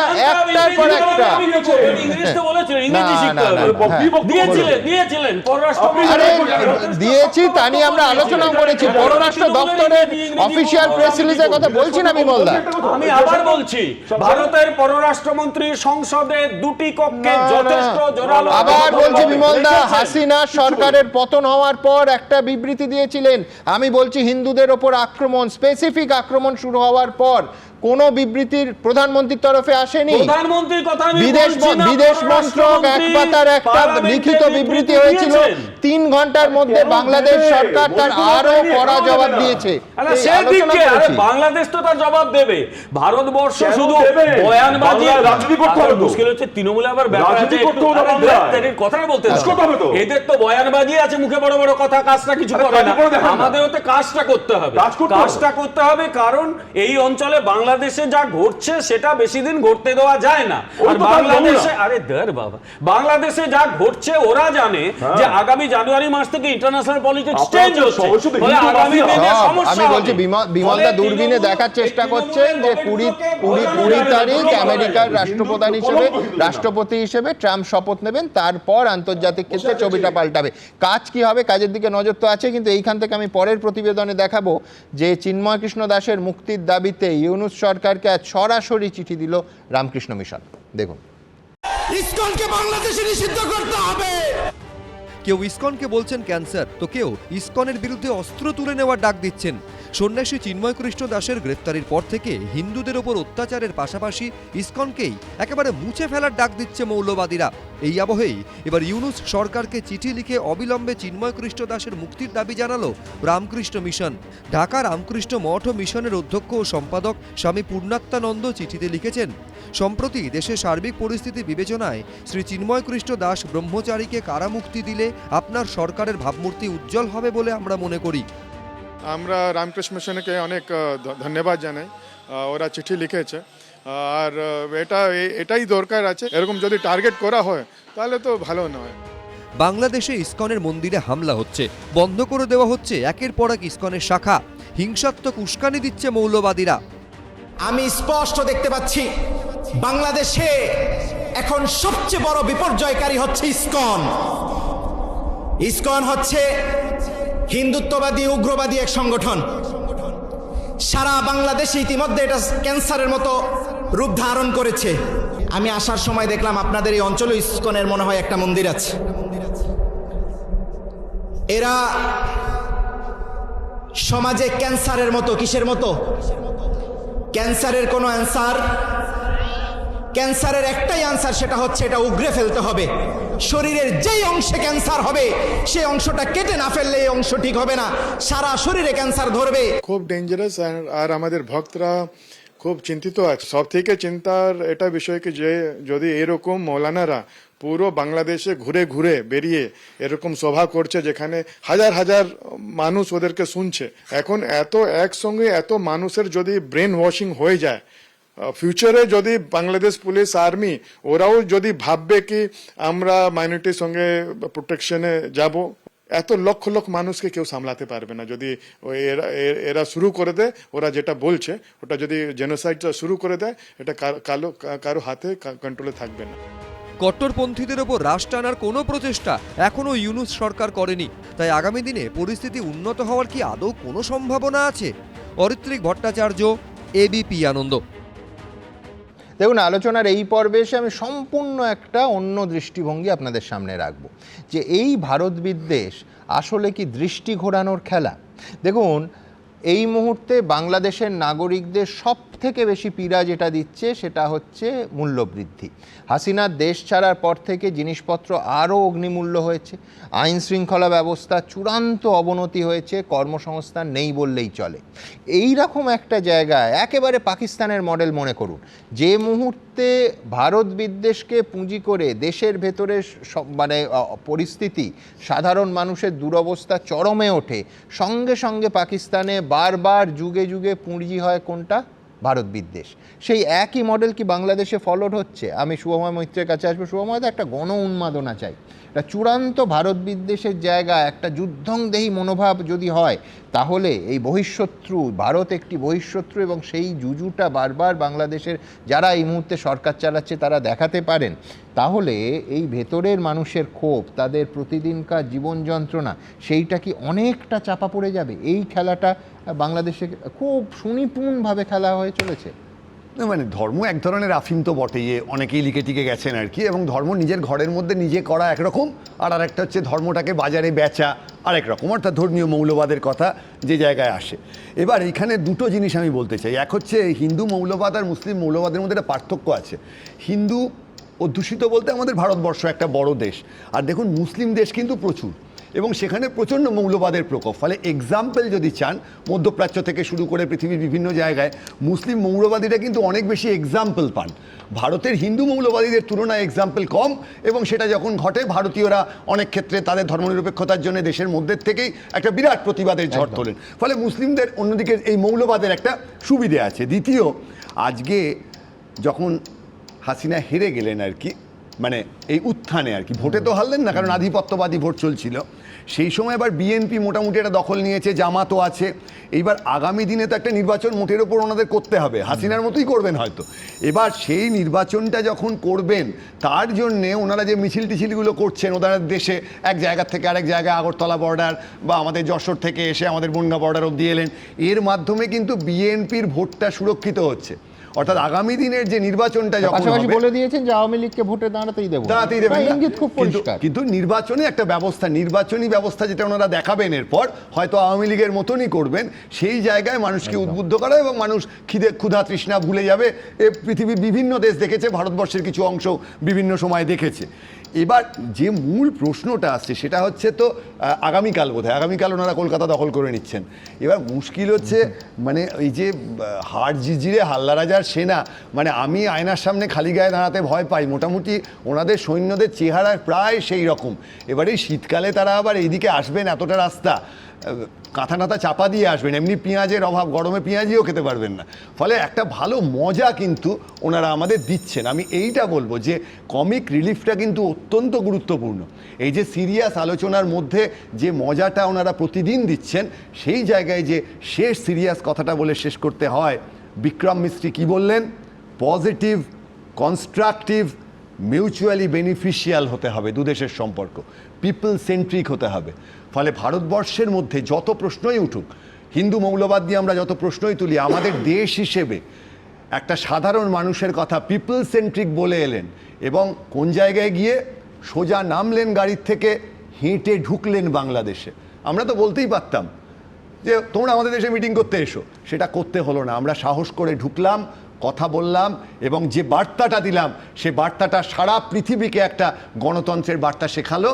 বাংলাদেশে যারা আমাদের বন্ধু আছেন, আমরা তো সবাই বাঙালি, আমরা বাংলায় কথা বলি, যদি পছন্দ হয় ওনার হাব ভাব, আচার আচরণ, যে শক্তভাবে গিয়ে, কড়াভাবে গিয়ে সত্যি কথাটা, মানুষের কথাটা, একটা দেশের ভেতরের রাজনীতির বাইরে বেরিয়ে সারা পৃথিবীর মানুষের কথা বলাটা ওনারা যদি শেখেন, সেইভাবে কথা বলেন, আমার ধারণা সমস্যা কমবে, পেঁয়াজ যাবে, শীতকালে পেঁয়াজি খেতে পারবে। একটা অ্যাড করুন, কমিক রিলিফ যাই বলুক শুভময়, আমি কমিক রিলিফের ব্যাপারটা দেখছি না, বরং তোমার স্টেটমেন্টটা অ্যাবসলিউটলি রাইট যে বাংলাদেশে দিনের পর দিন যা পরিস্থিতি হচ্ছে, একটা দুর্ভিক্ষের মুখে সবসময় দেশটা দাঁড়িয়ে আছে। এবং ইতিমধ্যে আজকেই একটা দেখলাম, আমি জানি না ওই অথেন্টিক কিনা, বাংলাদেশে নাকি একটা সংস্থা তারা জনমত সমীক্ষা করে দেখেছে 53 থেকে 54% মানুষ এখনো মনে করে গত দুদিন ধরে চলছে যে ভারতবর্ষের সঙ্গে বন্ধুত্বপূর্ণ সম্পর্কই চাই। শেখ হাসিনা আবার দ্রুত জনপ্রিয়তা অর্জন করছে, লোকে বলছে আরে উনি ছিলেন, আমরা খেতে পাচ্ছিলাম, এরা তো খেতে দিচ্ছে না। মানুষের পেটে যদি টান পড়ে, আগামী দিনে ওই পলিটিক্যাল জোকার ইউনেস্কো তুলে ফেলে দেবে বাইরে লোকে। ফলে এই ভয়টা গ্রাস করছে, আর এই ফাঁকা জায়গা দখল করার চেষ্টা করছে বিএনপি। কারণ বিএনপি আর জামাত তারা হচ্ছে ওই একই বৃন্তে দুটি কুসুম। এরা তো একসময় 2001 থেকে সরকার চালিয়েছে, আমি শেষ করি, 2001 থেকে সরকার চালিয়েছে, সেই সময় লাখো লাখো হিন্দুকে দেশ ছাড়া করেছিল, ওরা জীবন সম্পত্তি সব দখল করে নিয়েছিল।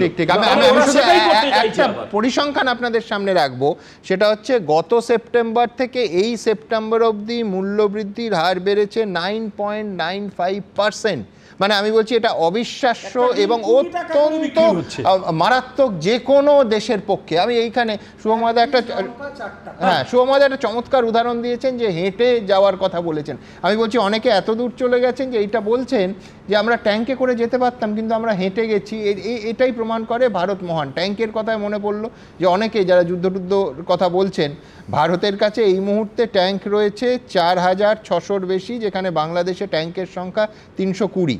600-র বেশি যুদ্ধবিমান এই মুহূর্তে ভারতের হাতে আছে, বাংলাদেশের যুদ্ধবিমান 44। কিন্তু এই সব পরিসংখ্যান প্রাসঙ্গিক নয়, তার কারণ ভারতী, তারা ট্যাঙ্কে করে বাংলাদেশ যাওয়ার কথা ভাবে না, হেঁটে যাওয়ার কথা ভাবে, বাংলাদেশের মাটিতে দাঁড়িয়ে বলে আসে যে সংখ্যালঘু হিন্দুদের ওপর অত্যাচার এবং সাংস্কৃতিক এবং ধর্মীয় প্রতিষ্ঠান এই যে ধ্বংস হচ্ছে, এটায় আমরা উদ্বিগ্ন। দেখা যাক এবার বাংলাদেশের প্রতিক্রিয়া। এখান থেকে দেখবো আপনারা কি বলছেন। আপনারা জানেন আমাদের ভেরিফাইড এক্স অ্যাকাউন্ট সঙ্গে সুমন @am সুমন দে। প্রচুর মন্তব্য, দ্রুত একটা মন্তব্য নেব। পদ্মা চট্টোপাধ্যায় লিখছেন, বাংলা বিহার উড়িষ্যা নিতে আয়, দেখবি কেমন মজা। সুভাষিস রায় লিখছেন, রাষ্ট্রসংঘের উচিত বাংলাদেশের জামাতি সংগঠনগুলোকে নিষিদ্ধ ঘোষণা করা। সুভাষ ঘোষাচার্য লিখছেন, নিজেদের সীমাবদ্ধতা সম্পর্কে ওয়াকিবহাল হয়ে কলকাতা দখলের কথা বলুন। সৌদামিনী নায়ক লিখছেন, সেই বহুল প্রচারিত প্রবাত্তার কথাই বারবার মনে পড়ছে, পিপিলিকার ডানা হয় মরিবার তরে। কল্পনা মিত্র লিখছেন, হুমকি হুঁশিয়ারি দিতে গিয়ে বাংলাদেশ আস্তে আস্তে হাসির খোরাক হয়ে উঠছে। একটা ছোট্ট বিরতির সময় হয়ে গেছে, বিরতির পর ফিরে এসে আবার এ নিয়ে আলোচনা করব এবং অবশ্যই আমাদের এই রাজ্যের একজন বিধায়ক, তার এক অদ্ভুত উদ্যোগ যেটা এই অস্থির সময় একেবারে অনাকাঙ্ক্ষিত বলে মনে হয়েছে আমাদের, হুমায়ুন কবির। তবে সে প্রসঙ্গের আগে ছোট্ট একটা বিরতি, সঙ্গে থাকবেন।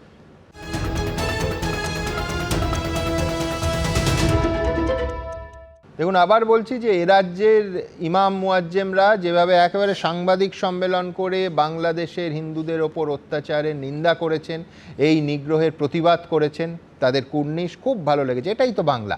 আমি বলছি, কিন্তু প্রশ্নটা অন্য, যে পদ্মার ওপারের আঁচে কি এপার ক্রমশ তপ্ত হচ্ছে? কেন বলছি দেখুন। বাংলাদেশে আজকে সত্যি মাইনরিটিজের উপরে যে অত্যাচার চলছে, সেটা আমরা কেউ ভালো চোখে দেখছি না। পাশের দেশে এখন বিদ্বেষের হাওয়া। বাংলাদেশের এই অশান্ত পরিস্থিতির আঁচ এসে পড়েছে পশ্চিমবঙ্গেও। সোমবার বিধানসভায় ফের বাংলাদেশে হিন্দুদের ওপর অত্যাচার নিয়ে মুখ খুললেন মমতা বন্দ্যোপাধ্যায়। ইতিমধ্যেই বাংলাদেশে হিন্দুদের ওপর অত্যাচারের তীব্র নিন্দা করেছেন ভারতের মুসলিম ধর্মগুরু থেকে মুসলিম বিদ্বজনেরা। দিল্লির জামা মসজিদের শাহী ইমাম সৈয়দ আহমেদ বুখারি বিবৃতি জারি করে বলেছেন, বাংলাদেশ মুসলিম সংখ্যাগরিষ্ঠ দেশ, ইসলামের সংখ্যালঘুদের বিরুদ্ধে অন্যায়ের কোনো জায়গা নেই, হিন্দুদের ওপর এই বর্বরতার কোনো যুক্তি থাকতে পারে না। বাংলাদেশে হিন্দু নিপীড়নের বিরুদ্ধে সরব হয়েছেন পশ্চিমবঙ্গের ইমাম মুয়াজ্জেমরাও।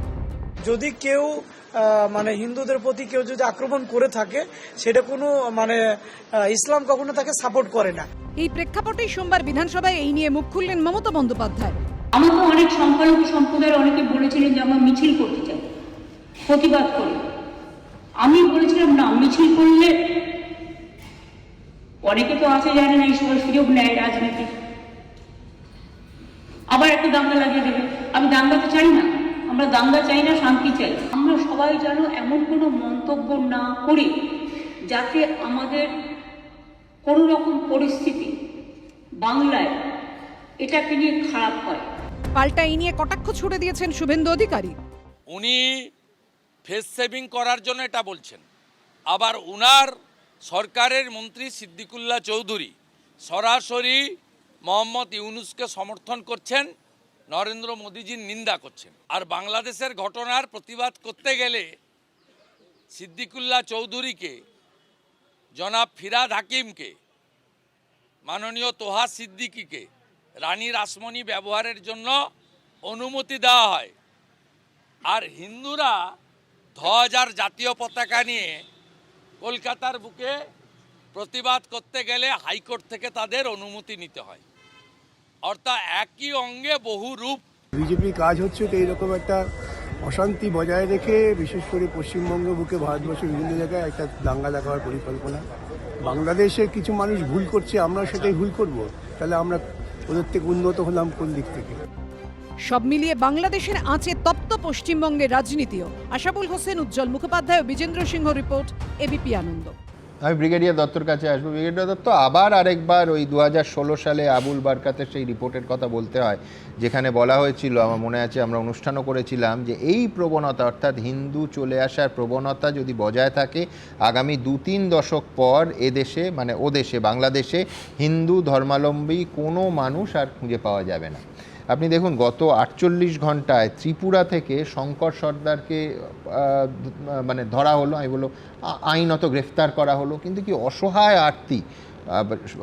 77 বছরের বাবাকে নিয়ে, ভাইকে নিয়ে, পুরো বাচ্চাদের নিয়ে, পরিবার নিয়ে চলে এসেছেন, বললেন জেলে যেতে হলে, মরতে হলে এইখানে মরবো, ওখানে আর থাকা যাচ্ছে না। আমি বলছি এইভাবে আমাদের আইন বাঁচিয়ে সম্পূর্ণ বেআইনিভাবে কিন্তু মরিয়া হয়ে কত মানুষ এখানে আসছেন এই পরিসংখ্যান বলছে, আর এই ধরনের যারা ধরা পড়ছেন তাদের সংখ্যাটা বলছে যে কি মারাত্মক পরিস্থিতি ওই দিকে। এ কোন দিকে যাচ্ছে? আমি বলছি অনুপ্রবেশের চাপ নিঃশব্দে, এখনও ভারত সরকারের নীতি হচ্ছে কাউকে আমরা ঢুকতে দেব না, তা সত্ত্বেও মানুষ তো এদিকে আসছেন। আপনি আপনাদের 71-এ নিয়ে যাই। 71-এ অনুপ্রবেশকারীদের জন্যই তো পাকিস্তানের সঙ্গে গন্ডগোলটা হলো। একদম। অনুপ্রবেশকারীদের যে একটা ইকোনমিক চাপ পড়ে দেশের উপরে, ওটা সহ্য করতে পারা যায় না সব সময়। এখানে আমি এক্স্যাক্ট সংখ্যা বলতে পারবো না এখনো কত অনুপ্রবেশ এসেছে, কিন্তু 71-এর যুদ্ধটা ওই একটি কারণে হয়েছে, অনুপ্রবেশকারীরা এত সংখ্যায় বেড়ে গেছিল যে আমাদের ইকোনমির উপরে চাপ পড়ছিল। কিন্তু ব্রিগেডিয়ার দত্ত, আমি বলছি যে অফিসিয়াল ওই 1 কোটির কাছাকাছি যে ফিগারটা, মুক্তিযুদ্ধর পর যখন বাংলাদেশ স্বাধীনতা পেল, স্বাধীন বাংলাদেশ রাষ্ট্রের জন্ম হলো, তাদের অধিকাংশ বড় অংশ কিন্তু ফিরে গেছিল, কিন্তু এখনকার পরিস্থিতি তো তা নয়। ফিরে গেছে কেন? কারণ ওদের উপরে অত্যাচারটা জিরো হয়ে গেছিল, জিরো একদম। আজকে এরা যে কথা বলছে, আমি আপনাকে একটা কথা আরো বলতে চাই। আমি আপনাকে বলেছিলাম যে যারা মুক্তিযুদ্ধ ছিল তারা আমার কাছাকাছি বয়সে, কিন্তু যদি কোনো আওয়ামী লীগের সেরকম সংগঠন থাকে, এদের স্কিল, মিলিটারি স্কিল ইউজ করতে পারে। Weapon supply is not a problem, internationally কোনো প্রবলেম নেই, বাজারে আধুনিক অস্ত্র পাওয়া যায়। সুতরাং এটা অর্গানাইজ করে কে করবে আমি তো ঠিক যাই না। আমাদের কতগুলো এজেন্সি আছে, RAW এটসেট্রা এটসেট্রা, ওরা কতটা অ্যাক্টিভ যাই না। অনেকে বলছেন মোদী সরকার কিছু করতেছেন না, অনেকে বলছেন যে জয়শঙ্কর স্টেটমেন্ট দিয়েছে, ভেতরে কি হচ্ছে তো আমরা কেউ জানি না। একদম। আমাদের অদ্ভুত লাগে যেটা বললাম, যে তুমি এটা বললে একটা সময় যে বাংলা ভাষা, আমাদের কালচার, আমাদের সংস্কৃতি দুটো বাংলার এক, এবং এখানে দাঁড়িয়ে যে চাপটা সবচেয়ে বেশি আসবে সেটা পশ্চিমবঙ্গ। আজকে মমতা বন্দ্যোপাধ্যায়ের মাথায় রাখতে হচ্ছে সম্প্রীতি রক্ষা করা বা কমিউনাল হারমোনি, যেটা সে রক্ষা করার দরকার, এখানে দাঁড়িয়ে পশ্চিমবঙ্গের দায়বদ্ধতা আছে। কিন্তু আজকে কেন্দ্রীয় সরকার যে বর্ডারটা সবচেয়ে বেশি শেয়ার করে বাংলা বা আসাম বা ওখানে মিজোরাম বা ত্রিপুরা, তাদের নিয়ে একটা সর্বদল বৈঠক ডাকা হচ্ছে না কেন?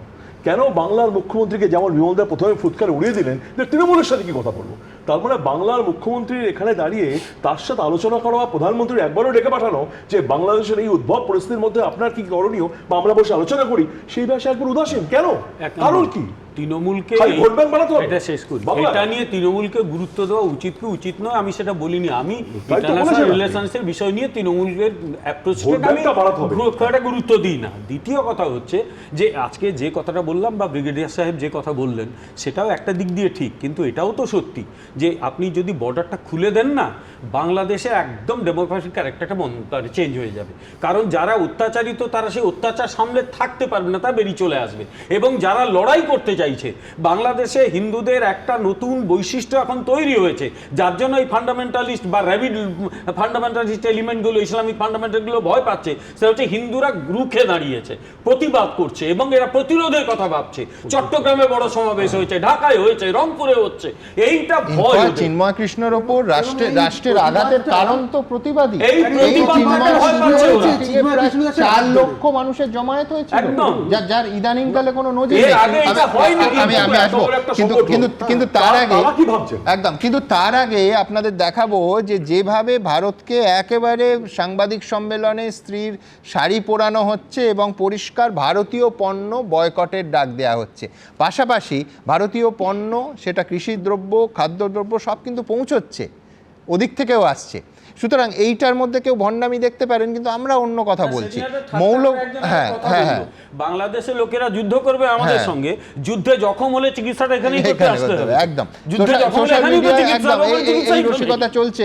কিন্তু পাশাপাশি বলা হয়েছিল একেবারে পরিষ্কার অন ক্যামেরা যে বাংলাদেশিরা না এলে নাকি নিউ মার্কেট বন্ধ হয়ে যাবে। আর কলকাতার নিউ মার্কেটে এখন ঘুরতে ঘুরতে এবিপি আনন্দের ক্যামেরা প্রচুর বাংলাদেশিকে সেখানে শপিং করতে দেখছেন। তারা বলছেন যে যারাই ডাক দিয়েছিলেন তারা থাইল্যান্ড এবং সিঙ্গাপুরে কেনাকাটা করতে যাবেন, আমরা তো সেখানে যেতে পারবো না। সেই জন্য আমাদের ভারতে আসতে হয়, তার কারণ এখানকার ভারতীয় জিনিস ব্যবহার করে আমরা তৃপ্তি পাই, আরাম পাই। কি বলছেন তারা, বাংলাদেশি নাগরিকরা আজকের ভারতবর্ষে দাঁড়িয়ে এই পরিস্থিতির মধ্যেও? দেখাবো। আসলে আমরা ভারতের জিনিস ব্যবহার করে আরাম পাই, এই কারণে আমরা ভারতে আসি। ওনারা তো কেনাকাটা করতে যাবে থাইল্যান্ড সিঙ্গাপুর, আমরা তো থাইল্যান্ড সিঙ্গাপুর যাবো না, আমরা আসবো পার্শ্ববর্তী দেশ ভারত। কয়েকদিন ধরেই ভারতের বিরুদ্ধে হাস্যকর হুমকি হুঁশিয়ারি দিয়ে চলেছে বাংলাদেশ, যা শুরুটা করেছেন বিএনপির শীর্ষ নেতা রুহুল কবির রিজভী।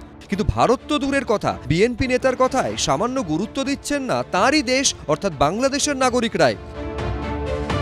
সম্প্রতি স্ত্রীর ভারতীয় শাড়ি পুড়িয়ে ভারতীয় পণ্য বর্জনের ডাক দিয়েছিলেন খালেদা জিয়ার দল বিএনপির সিনিয়র যুগ্ম মহাসচিব রুহুল। ইন্ডিয়ান শাড়ি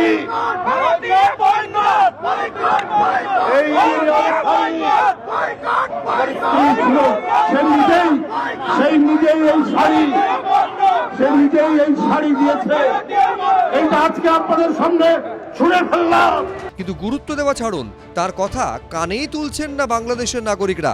সোমবার কলকাতার নিউ মার্কেটেই দেখা গেল চুটিয়ে ভারতীয় পোশাক কিনছেন বাংলাদেশের নাগরিকরা। বাংলাদেশের নেতা বলছে ভারতীয় পণ্য বয়কট করার জন্য, এমনকি স্ত্রীর শাড়ি নিয়ে এসে সংবাদ মাধ্যম ডেকে সেই শাড়ি পুড়িয়ে দিচ্ছেন কিনা ভারতীয় শাড়ি বলে। কিন্তু যারা বাংলাদেশ থেকে ভারতবর্ষে এসছেন তারা বলছেন যে এই বক্তব্যকে তারা কেউই সমর্থন করেন না। বাংলাদেশের যশোরের বাসিন্দা শাকিলা খাতুন চিকিৎসা করতে এসেছেন ভারতে।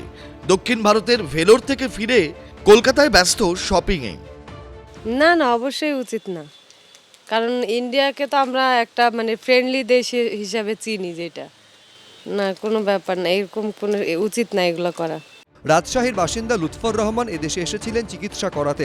নিউ মার্কেট থেকে ব্যাগে ভরে ভারতীয় জিনিস কেনাকাটা করতে করতেই বিএনপির সিনিয়র যুগ্ম মহাসচিবের দাবি শটান খারিজ করে দিলেন তারা। আপনাদের একজন বিএনপি নেতা তিনি বলছেন যে নিউ মার্কেট বন্ধ হয়ে যাবে, বাংলাদেশে যাবেন না। এটা রাজনীতি খেল ভাই, এগুলো বললে লাভ নাই। এগুলো আমরা সবসময় আসি এবং খুব ভালোবাসি। যশোরের বাসিন্দা মোহাম্মদ রফিক তিনিও স্পষ্ট বুঝিয়ে দিয়েছেন, রিজভী যাই বলুন, ভারতীয় পণ্যের প্রতি তাদের ভালোবাসা ছিল, আছে, থাকবে। কিছু চাদর কিনছি, ওষুধ কিনছি, সোয়েটার কিনছি, এগুলোই। উনি যে কীভাবে বলেছে সে উনিই ভালো জানে, কিন্তু আমরা তো আসলে ডাক্তার দেখাতে আসি কন্টিনিউ, মাঝে সাথে এখান থেকে টুকটাক কেনাকাটা করি। বাংলাদেশের নাগরিকদের কাছে ভারতীয় পণ্য কতটা পছন্দের সেটা বোঝা গেছিল রিজভীর ভারতীয় পণ্য বয়কটে ডাক দেওয়ার দিনই। বিএনপি নেতা জ্বালিয়ে দেওয়ার জন্য শাড়ি ছুঁড়ে ফেলতেই কার্যত ছোঁ মেরে তা তুলে নেন এক মহিলা।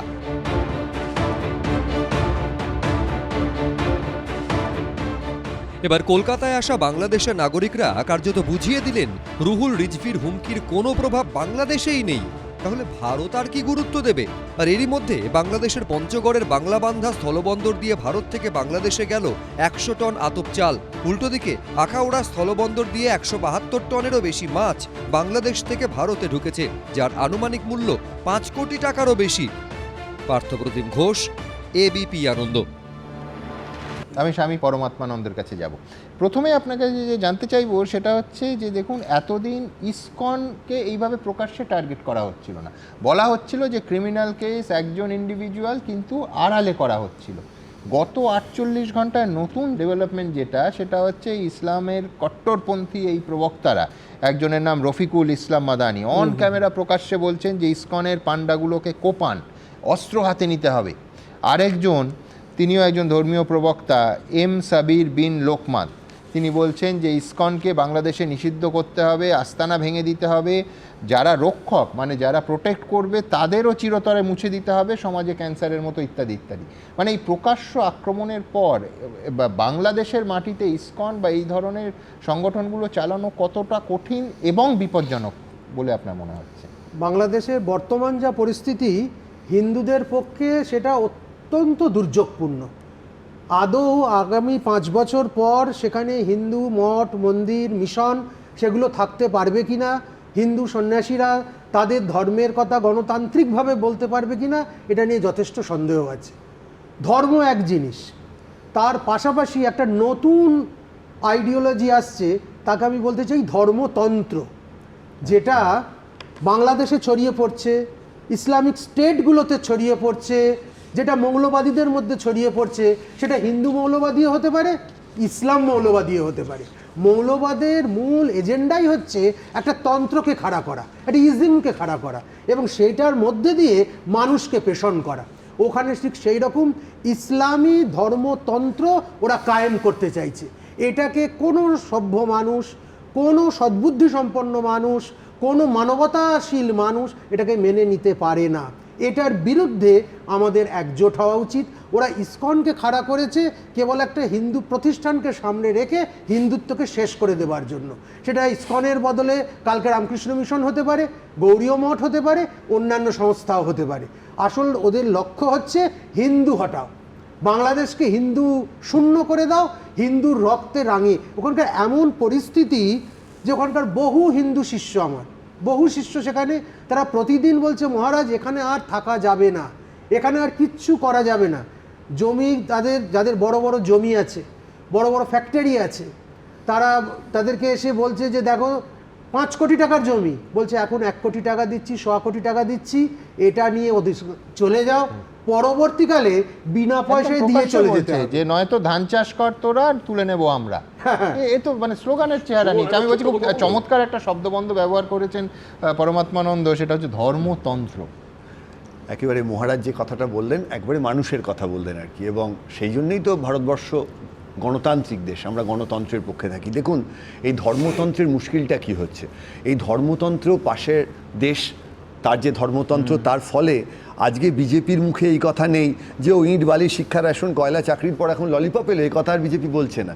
দেখুন তৃণমূল বলছে না যে গোটা দেশে জিনিসপত্রের দাম প্রচণ্ড বাড়ছে, চাকরি বাকরির হার কমছে।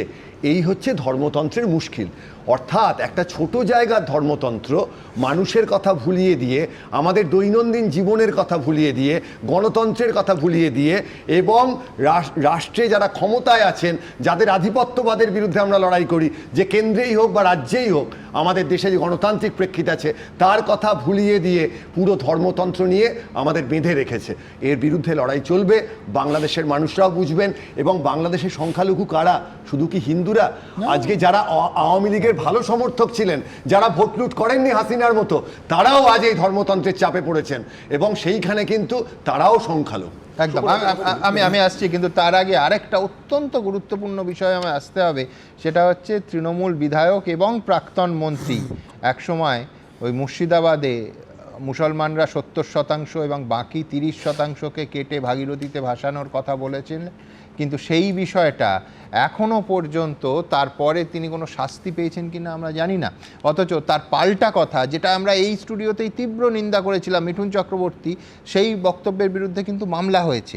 আজকে এই রকম একটা দেশের এবং প্রতিবেশী দেশের স্পর্শকাতর পরিস্থিতিতে, যেখানে প্রতিদিন প্রায় মুখ্যমন্ত্রী বলছেন যে ভেবে কথা বলুন, রোজ মনে করাতে হচ্ছে তাকে যে কথা ভেবে বলুন। রাহুল, তোমার কাছেই আসবো, যে বাবরি মসজিদ মুর্শিদাবাদে তিনি তৈরি করবেন, 2025 সালের 6ই ডিসেম্বর ভিত্তিপ্রস্তর স্থাপন করা হবে, এমনকি মুখ্যমন্ত্রীকে আমন্ত্রণ জানানো হবে। এই রকম একটা সময় আমি বলছি অশান্তিকে খুঁচিয়ে তোলা হচ্ছে না তো? দেখো আমি তোমাকে বলি, আমি এই কথা উত্তর নিশ্চয়ই দেবো, তাহলে ছোট্ট একটা কথা বলি, সময় যখন শেষ করলো, যে যেখানে মহারাজজি বললেন না যে আমার মনে হয় যে ধর্ম নয়, দুষ্কৃতীদের কোনো ধর্ম হয় না। বাংলাদেশে যারা করছে তারা কোন ধর্ম, তার থেকে বড় কথা ইন্দোনেশিয়ার মতো এত বড় একটা ইসলামিক রাষ্ট্র, সেখানে মন্দিরকে রক্ষা করছে কারা? ওখানকার স্থানীয় মুসলমানরাই। আমি তোমার বক্তব্য এই প্রশ্নে আনি যে তখন যখন 70 আর 30 ভাগ করা হয়েছিল, তৃণমূল কেন তার প্রাক্তন মন্ত্রী এবং বিধায়কের নিন্দা করে? যেমন এটাও সত্যি, হুমায়ুন কবির যেগুলো বলছেন সেটা দল ইন্ডোজ করেন এবং তাকে শোকজ পর্যন্ত করা হয়েছে। আবার সঙ্গে এটাও সত্যি, কোথায় শোকজ করা হলো? শোকজ তো করা হলো অভিষেক বন্দ্যোপাধ্যায়কে উপমুখ্যমন্ত্রী এবং পুলিশ মন্ত্রী করার বিষয়। 70-30-এ শোকজ করা হয়নি। আমি শেষ করি। এবং দল ব্যবস্থা অবশ্যই দেবে, তোমার বলি আমি। আবার এর সঙ্গে এটাও সত্যি, এই যে প্রভোকেশনের কথা বলছো, যারা বসে দাঁড়িয়ে বিমলদার মতো লোক হিন্দুর কথা শুনে কুমিরাস্ত্র বার করছে, তাদের রাজ্য সভাপতি এখন দাঁড়িয়ে র্যাম্পে দাঁড়িয়ে ফ্যাশন শোর মডেল র্যাম্পে ফ্যাশন বার করছে। এটাও অদ্ভুত। যারা দাঁড়িয়ে এত বড় বড় কথা বলে, তারা দাঁড়িয়ে র্যাম্পে হাঁটছে, তাদের কাছে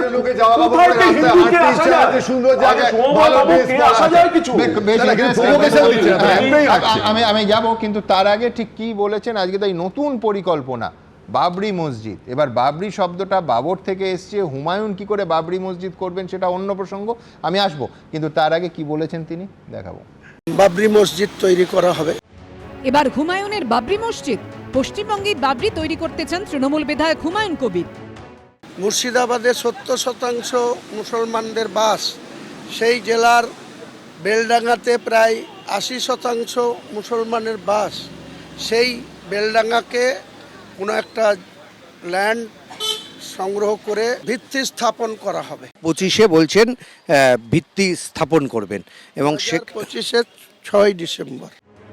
1992 সালের 6 ডিসেম্বর অযোধ্যায় বাবরি মসজিদ ধ্বংস করেছিল করসেবকরা। সেই সময় থেকে বিজেপির প্রধান রাজনৈতিক অস্ত্র ছিল অযোধ্যা। অবশেষে 2019 সালে সুপ্রিম কোর্ট রায় দেয় অযোধ্যার জমি রামলালার। এবছর 22শে জানুয়ারি অযোধ্যায় উদ্বোধন হয়েছে রাম মন্দিরের। তার বছর ঘোরার আগে পশ্চিমবঙ্গে বাবরি তৈরির ইচ্ছে প্রকাশ করলেন তৃণমূল বিধায়ক হুমায়ুন কবির, জানিয়ে কটাক্ষ ছুড়ে দিয়েছে বিজেপি। উনি বাক্যবান দিচ্ছিলেন সবাইকে সংযত হওয়ার জন্য। উনার নিজের লোকদেরকে সংযত করুন না। ওখানে বলেছিলেন 2025 6 ডিসেম্বর উদ্বোধন করব। আজকে এখানে বলেছেন, পরে মনে হয় কেউ পরামর্শ দিয়েছে একটু সময় লাগবে, বলেছেন 3 বছরে বানাবো। হ্যাঁ, 4 বছরে, মানে উনি ক্যালকুলেশন করেছেন 26-এর বিধানসভার ভোট, তারপরে পঞ্চায়েতের ভোট, তারপরে লোকসভার ভোট, তারপরে উনি উদ্বোধন করবেন। ভিত্তিপ্রস্তর স্থাপনের সময় মুখ্যমন্ত্রীকে আমন্ত্রণ করা হবে বলেও জানিয়েছেন হুমায়ুন কবির। দলের সঙ্গে কথা বলেছেন? না, এটা তো দলের কোনো বিষয় না। আমাদের তো ধর্মনিরপেক্ষ দল। যখন সেটা ভিত্তি স্থাপন করা হবে, নিশ্চয়ই আমাদের পক্ষ থেকে রাজ্যের মাননীয় মুখ্যমন্ত্রীর কাছে নিশ্চয়ই আবেদন করা হবে সেখানে প্রেজেন্ট থাকার জন্য। 1528 সালে অযোধ্যায় বাবরি মসজিদ তৈরি করেছিলেন মুঘল সম্রাট বাবরের সেনাপতি মীর বাকি। বাবরি নামটিও এসেছিল মুঘল সম্রাট বাবরের থেকে, যার ছেলের নাম হুমায়ুন। এবার সেই বাবরি প্রসঙ্গ উঠে এলো বঙ্গ রাজনীতিতে আরেক হুমায়ুনের মুখে। উজ্জ্বল মুখোপাধ্যায়ের রিপোর্ট, এবিপি আনন্দ। দেখুন, আবার বলছি, বাবর তৈরি করেছিলেন বলে বাবরি মসজিদ, সুতরাং এমনিতে মুঘল সম্রাট হুমায়ুন হন কিংবা এই ভরতপুরের বিধায়ক হুমায়ুন বাবরি মসজিদ তৈরি করতে পারেন না। কিন্তু আমি এই ব্যাকরণে যাচ্ছি না। কিন্তু যা উদ্যোগ, আমার প্রশ্ন খুব পরিষ্কার এবং অত্যন্ত সিরিয়াস যে সম্প্রীতির বঙ্গে এই সময় এই উপদ্রব কেন? আমি একটা কথা বলবো, আমি এদিকে একটু কথা বলে নিই। ব্যাপারটা হচ্ছে যে হুমায়ুন কবির বাংলাদেশি মৌলবাদীদের কাছে বলতে চাইছেন, তোমরা একা নাও, সঙ্গে আমি আছি। বার্তা দিতে চাইছেন, একদম পরিষ্কার বার্তা দিতে চাইছেন। 70% মানে পশ্চিমবঙ্গের এমন অনেক এলাকায় আছে তোমাদের মৌলবাদের তারা উগ্র সমর্থক, তোমরা ওখানে লড়াই করো, তোমাদের হয়ে আমি এখানে লড়াই করবো। এখানে একটা কথা আছে স্যার, আমি বলি বাধ্য হয়ে, শুভেন্দু অধিকারী একটা পর একটা কথা বলছে, একটা পর একটা প্রভোগ করছে। এখানে দাঁড়িয়ে যেখানে এই লোকটাকে আগে আপনারা হাঁটান, তারপরে শুভেন্দু কথা বলেন, আমি সেখানে দাঁড়িয়ে একটা পর একটা, তখন তো বলছেন না স্যার আপনারা, তখন তো বলছেন না এটা উচিত না, তখন তো বলছেন না যে আস্তে আস্তে এবার আসতে অনেক করতে লোকে আর কিছুদিন পরে তৃণমূলে কথা বলে বন্ধ করে দেবে। আমি একটা কথা বলি, হুমায়ুন বাবরের কথা ভেবেছে আর কি, যদি ইতিহাস প্রসিদ্ধ হবে, জানি না ওনার রিইনকারনেশন হয়েছে কিনা, তবে এই হুমায়ুন ইয়েটা কোত্থেকে প্রাণ প্রশ্রয়টা, এই যে ন্যারেটিভগুলো তৈরি হয়েছে, আমি সিরিয়াসলি আলোচনা করছি, কিন্তু এটা কোনো ঠাট্টাই আর কি নয়। যখন একটা দলের শীর্ষ নেত্রী বলেন যে গরু দুধ দেয় তার লাথি খেতে আমি রাজি আছি, গোটা বাংলায় সেটা নিয়ে আলোচনা হয়। আমি শেষ করি আজ অবধি কিন্তু উনি কোথাও বলেননি যে আমি যা বলেছি ভুল করেছি। দ্বিতীয়, এই দলেরই তাহলে হুমায়ুন কবির যদি বলেন 30% আর আমরা 70% গঙ্গার জলফল দেখান, তাহলে সেই একই জাস্টিফিকেশন পেয়ে যায়। আমি শেষ করি, প্লিজ আমি শেষ করি। আর থার্ড হচ্ছে, এই লোকটা প্রশ্রয় পেয়ে আজকে এমন অবস্থায় পৌঁছেছে যে সে একদম বাংলাদেশে বার্তা দিচ্ছে যে এখানে আমি এই তৈরি করব। এই আজকে জানতে হবে না তেলেঙ্গানা বলেছে পলিসি যতই এখানে হাসাত করুক না কেন, বিজেপি কিচ্ছু বলবো না, তৃণমূলের মতো ব্যাপারটা এরকম দাঁড়ালো, এক দলের যদি হুমায়ুন কবির থাকে, আরেক দলের ওই তেলেঙ্গানার বিধায়ক আছে, এইটাই হচ্ছে তৃণমূল বিজেপির নেতারা র্যাম্পে হাঁটলে সবচেয়ে ভালো, এইসব অশান্তি হয় না। না হলেই তারা এখন যা কথাবার্তা বলবেন, পশ্চিমবঙ্গে 2026-এর নির্বাচন আসছে, এবং আমি দায়িত্ব নিয়ে বলছি, বাংলাদেশের এই ঘটনা যদি চলতে থাকে তাহলে তৃণমূল আর বিজেপিরা মিলে সব আসনই পাবে, বাম মন্দির আসন পাবেন, আমি তো আপনার পক্ষেই বলছি। এবার আপনারা মেনে নিচ্ছি তো, কিন্তু আমি বলছি সেই জন্যই র্যাম্পে হাঁটাটা নিয়ে রাগ করবেন না, আপনারা র্যাম্পে হাঁটুন, কিন্তু মানুষের ক্ষুধার কথা এই দুটো দল থেকে এর মধ্যে কেন শোনা যাচ্ছে না, কেন দাম বাড়ছে?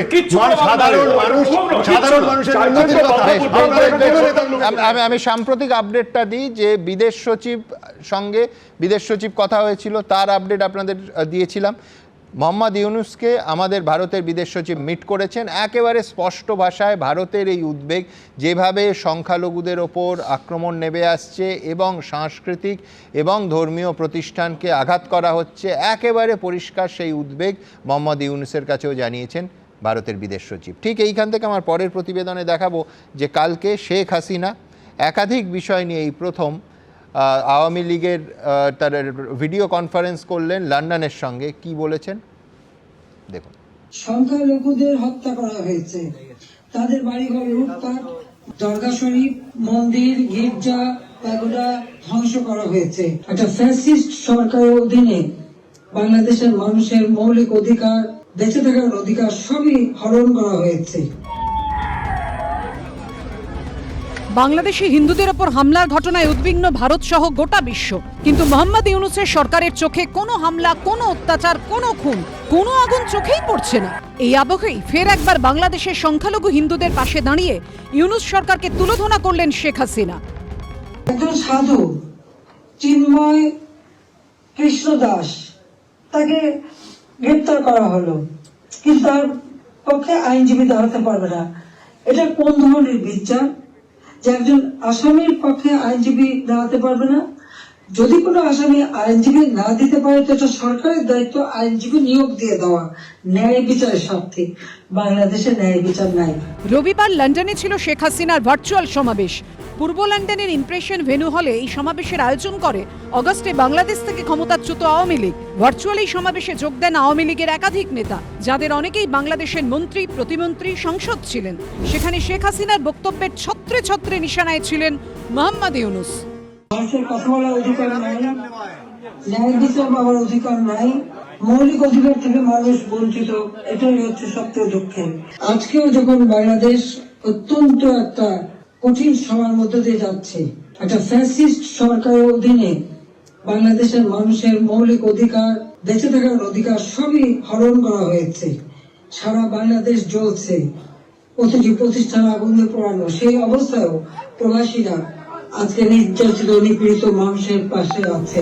ভারতে থেকে শেখ হাসিনার এই সত্য ভাষণে চরম ক্ষুব্ধ হয়েছে ইউনূস সরকার। প্রাক্তন প্রধানমন্ত্রী তিনি ভারত অবস্থান করে যে সমস্ত বক্তব্য রাখছেন এবং সেই বক্তব্যটি সরকার পছন্দ করছেন না। এই প্রথম নয়, এর আগে 28শে নভেম্বরও বাংলাদেশের হিন্দুদের পাশে দাঁড়িয়ে শেখ হাসিনা বলেছিলেন সনাতন ধর্মাবলম্বীদের এক শীর্ষ নেতাকে অন্যায়ভাবে গ্রেফতার করা হয়েছে, অবিলম্বে চিন্ময় কৃষ্ণ দাসকে মুক্তি দিতে হবে। চট্টগ্রামে মন্দির পুড়িয়ে দেওয়া হয়েছে, গির্জা মঠে ভাঙচুর, লুটপাট করা হয়েছে, সবকিছু আগুনে পুড়িয়ে দেওয়া হয়েছে, ঘর বাড়িতেও হামলা হয়েছে। বঙ্গবন্ধু শেখ মুজিবুর রহমানের কন্যা শেখ হাসিনা যখন বারবার বাংলাদেশের হিন্দুদের পাশে দাঁড়াচ্ছেন, তখন পাল্টা মোহাম্মদ ইউনূসের সরকার ভারতের উপর চাপ তৈরি করতে চাইছেন। ইউনূসের প্রেস সচিব শফিকুল আলম বলেছেন, ভারতের সঙ্গে আমাদের প্রত্যর্পণ চুক্তি আছে, কিছু আইনি প্রক্রিয়ার পর একজনকে প্রত্যর্পণ করতে বলা যায়, আমরা সেই প্রক্রিয়া সম্পন্ন করছি, তারপর আমরা আনুষ্ঠানিকভাবে তাকে প্রত্যর্পণ করার জন্য ভারতকে অ্যাপ্রোচ করব। এবিপি আনন্দ। দেখুন, উপনির্বাচনের পর থেকেই মমতা বন্দ্যোপাধ্যায় বুঝিয়ে দিয়েছেন দলে তিনিই শেষ কথা। স্বাভাবিকভাবেই এই পরিস্থিতিতে নজর থাকবে বীরভূমের ওপরও। অনুব্রত মণ্ডল বনাম কাজল শেখ, জেলায় দলের ব্যাটন কার হাতে থাকবে সেই নিয়ে তৃণমূলেই দুই গোষ্ঠীর তরজা একেবারে তুঙ্গে উঠেছিল কিছুদিন আগেই। এমনকি অনুব্রত ঘনিষ্ঠ নেতাকে মারধরের অভিযোগও ওঠে কাজল গোষ্ঠীর বিরুদ্ধে। কিন্তু এখন দলের রাশ শক্ত হাতে ধরার পর বীরভূমের এই বীরদের নেত্রী কিভাবে সামলান সেটাই দেখার। আমরা শুধু এই তরজা নিয়ে একটু রসিকতা করলাম বলে আবার কেস দেবেন না প্লিজ, কেস দেবেন না প্লিজ।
কিস দেবেন না প্লিজ?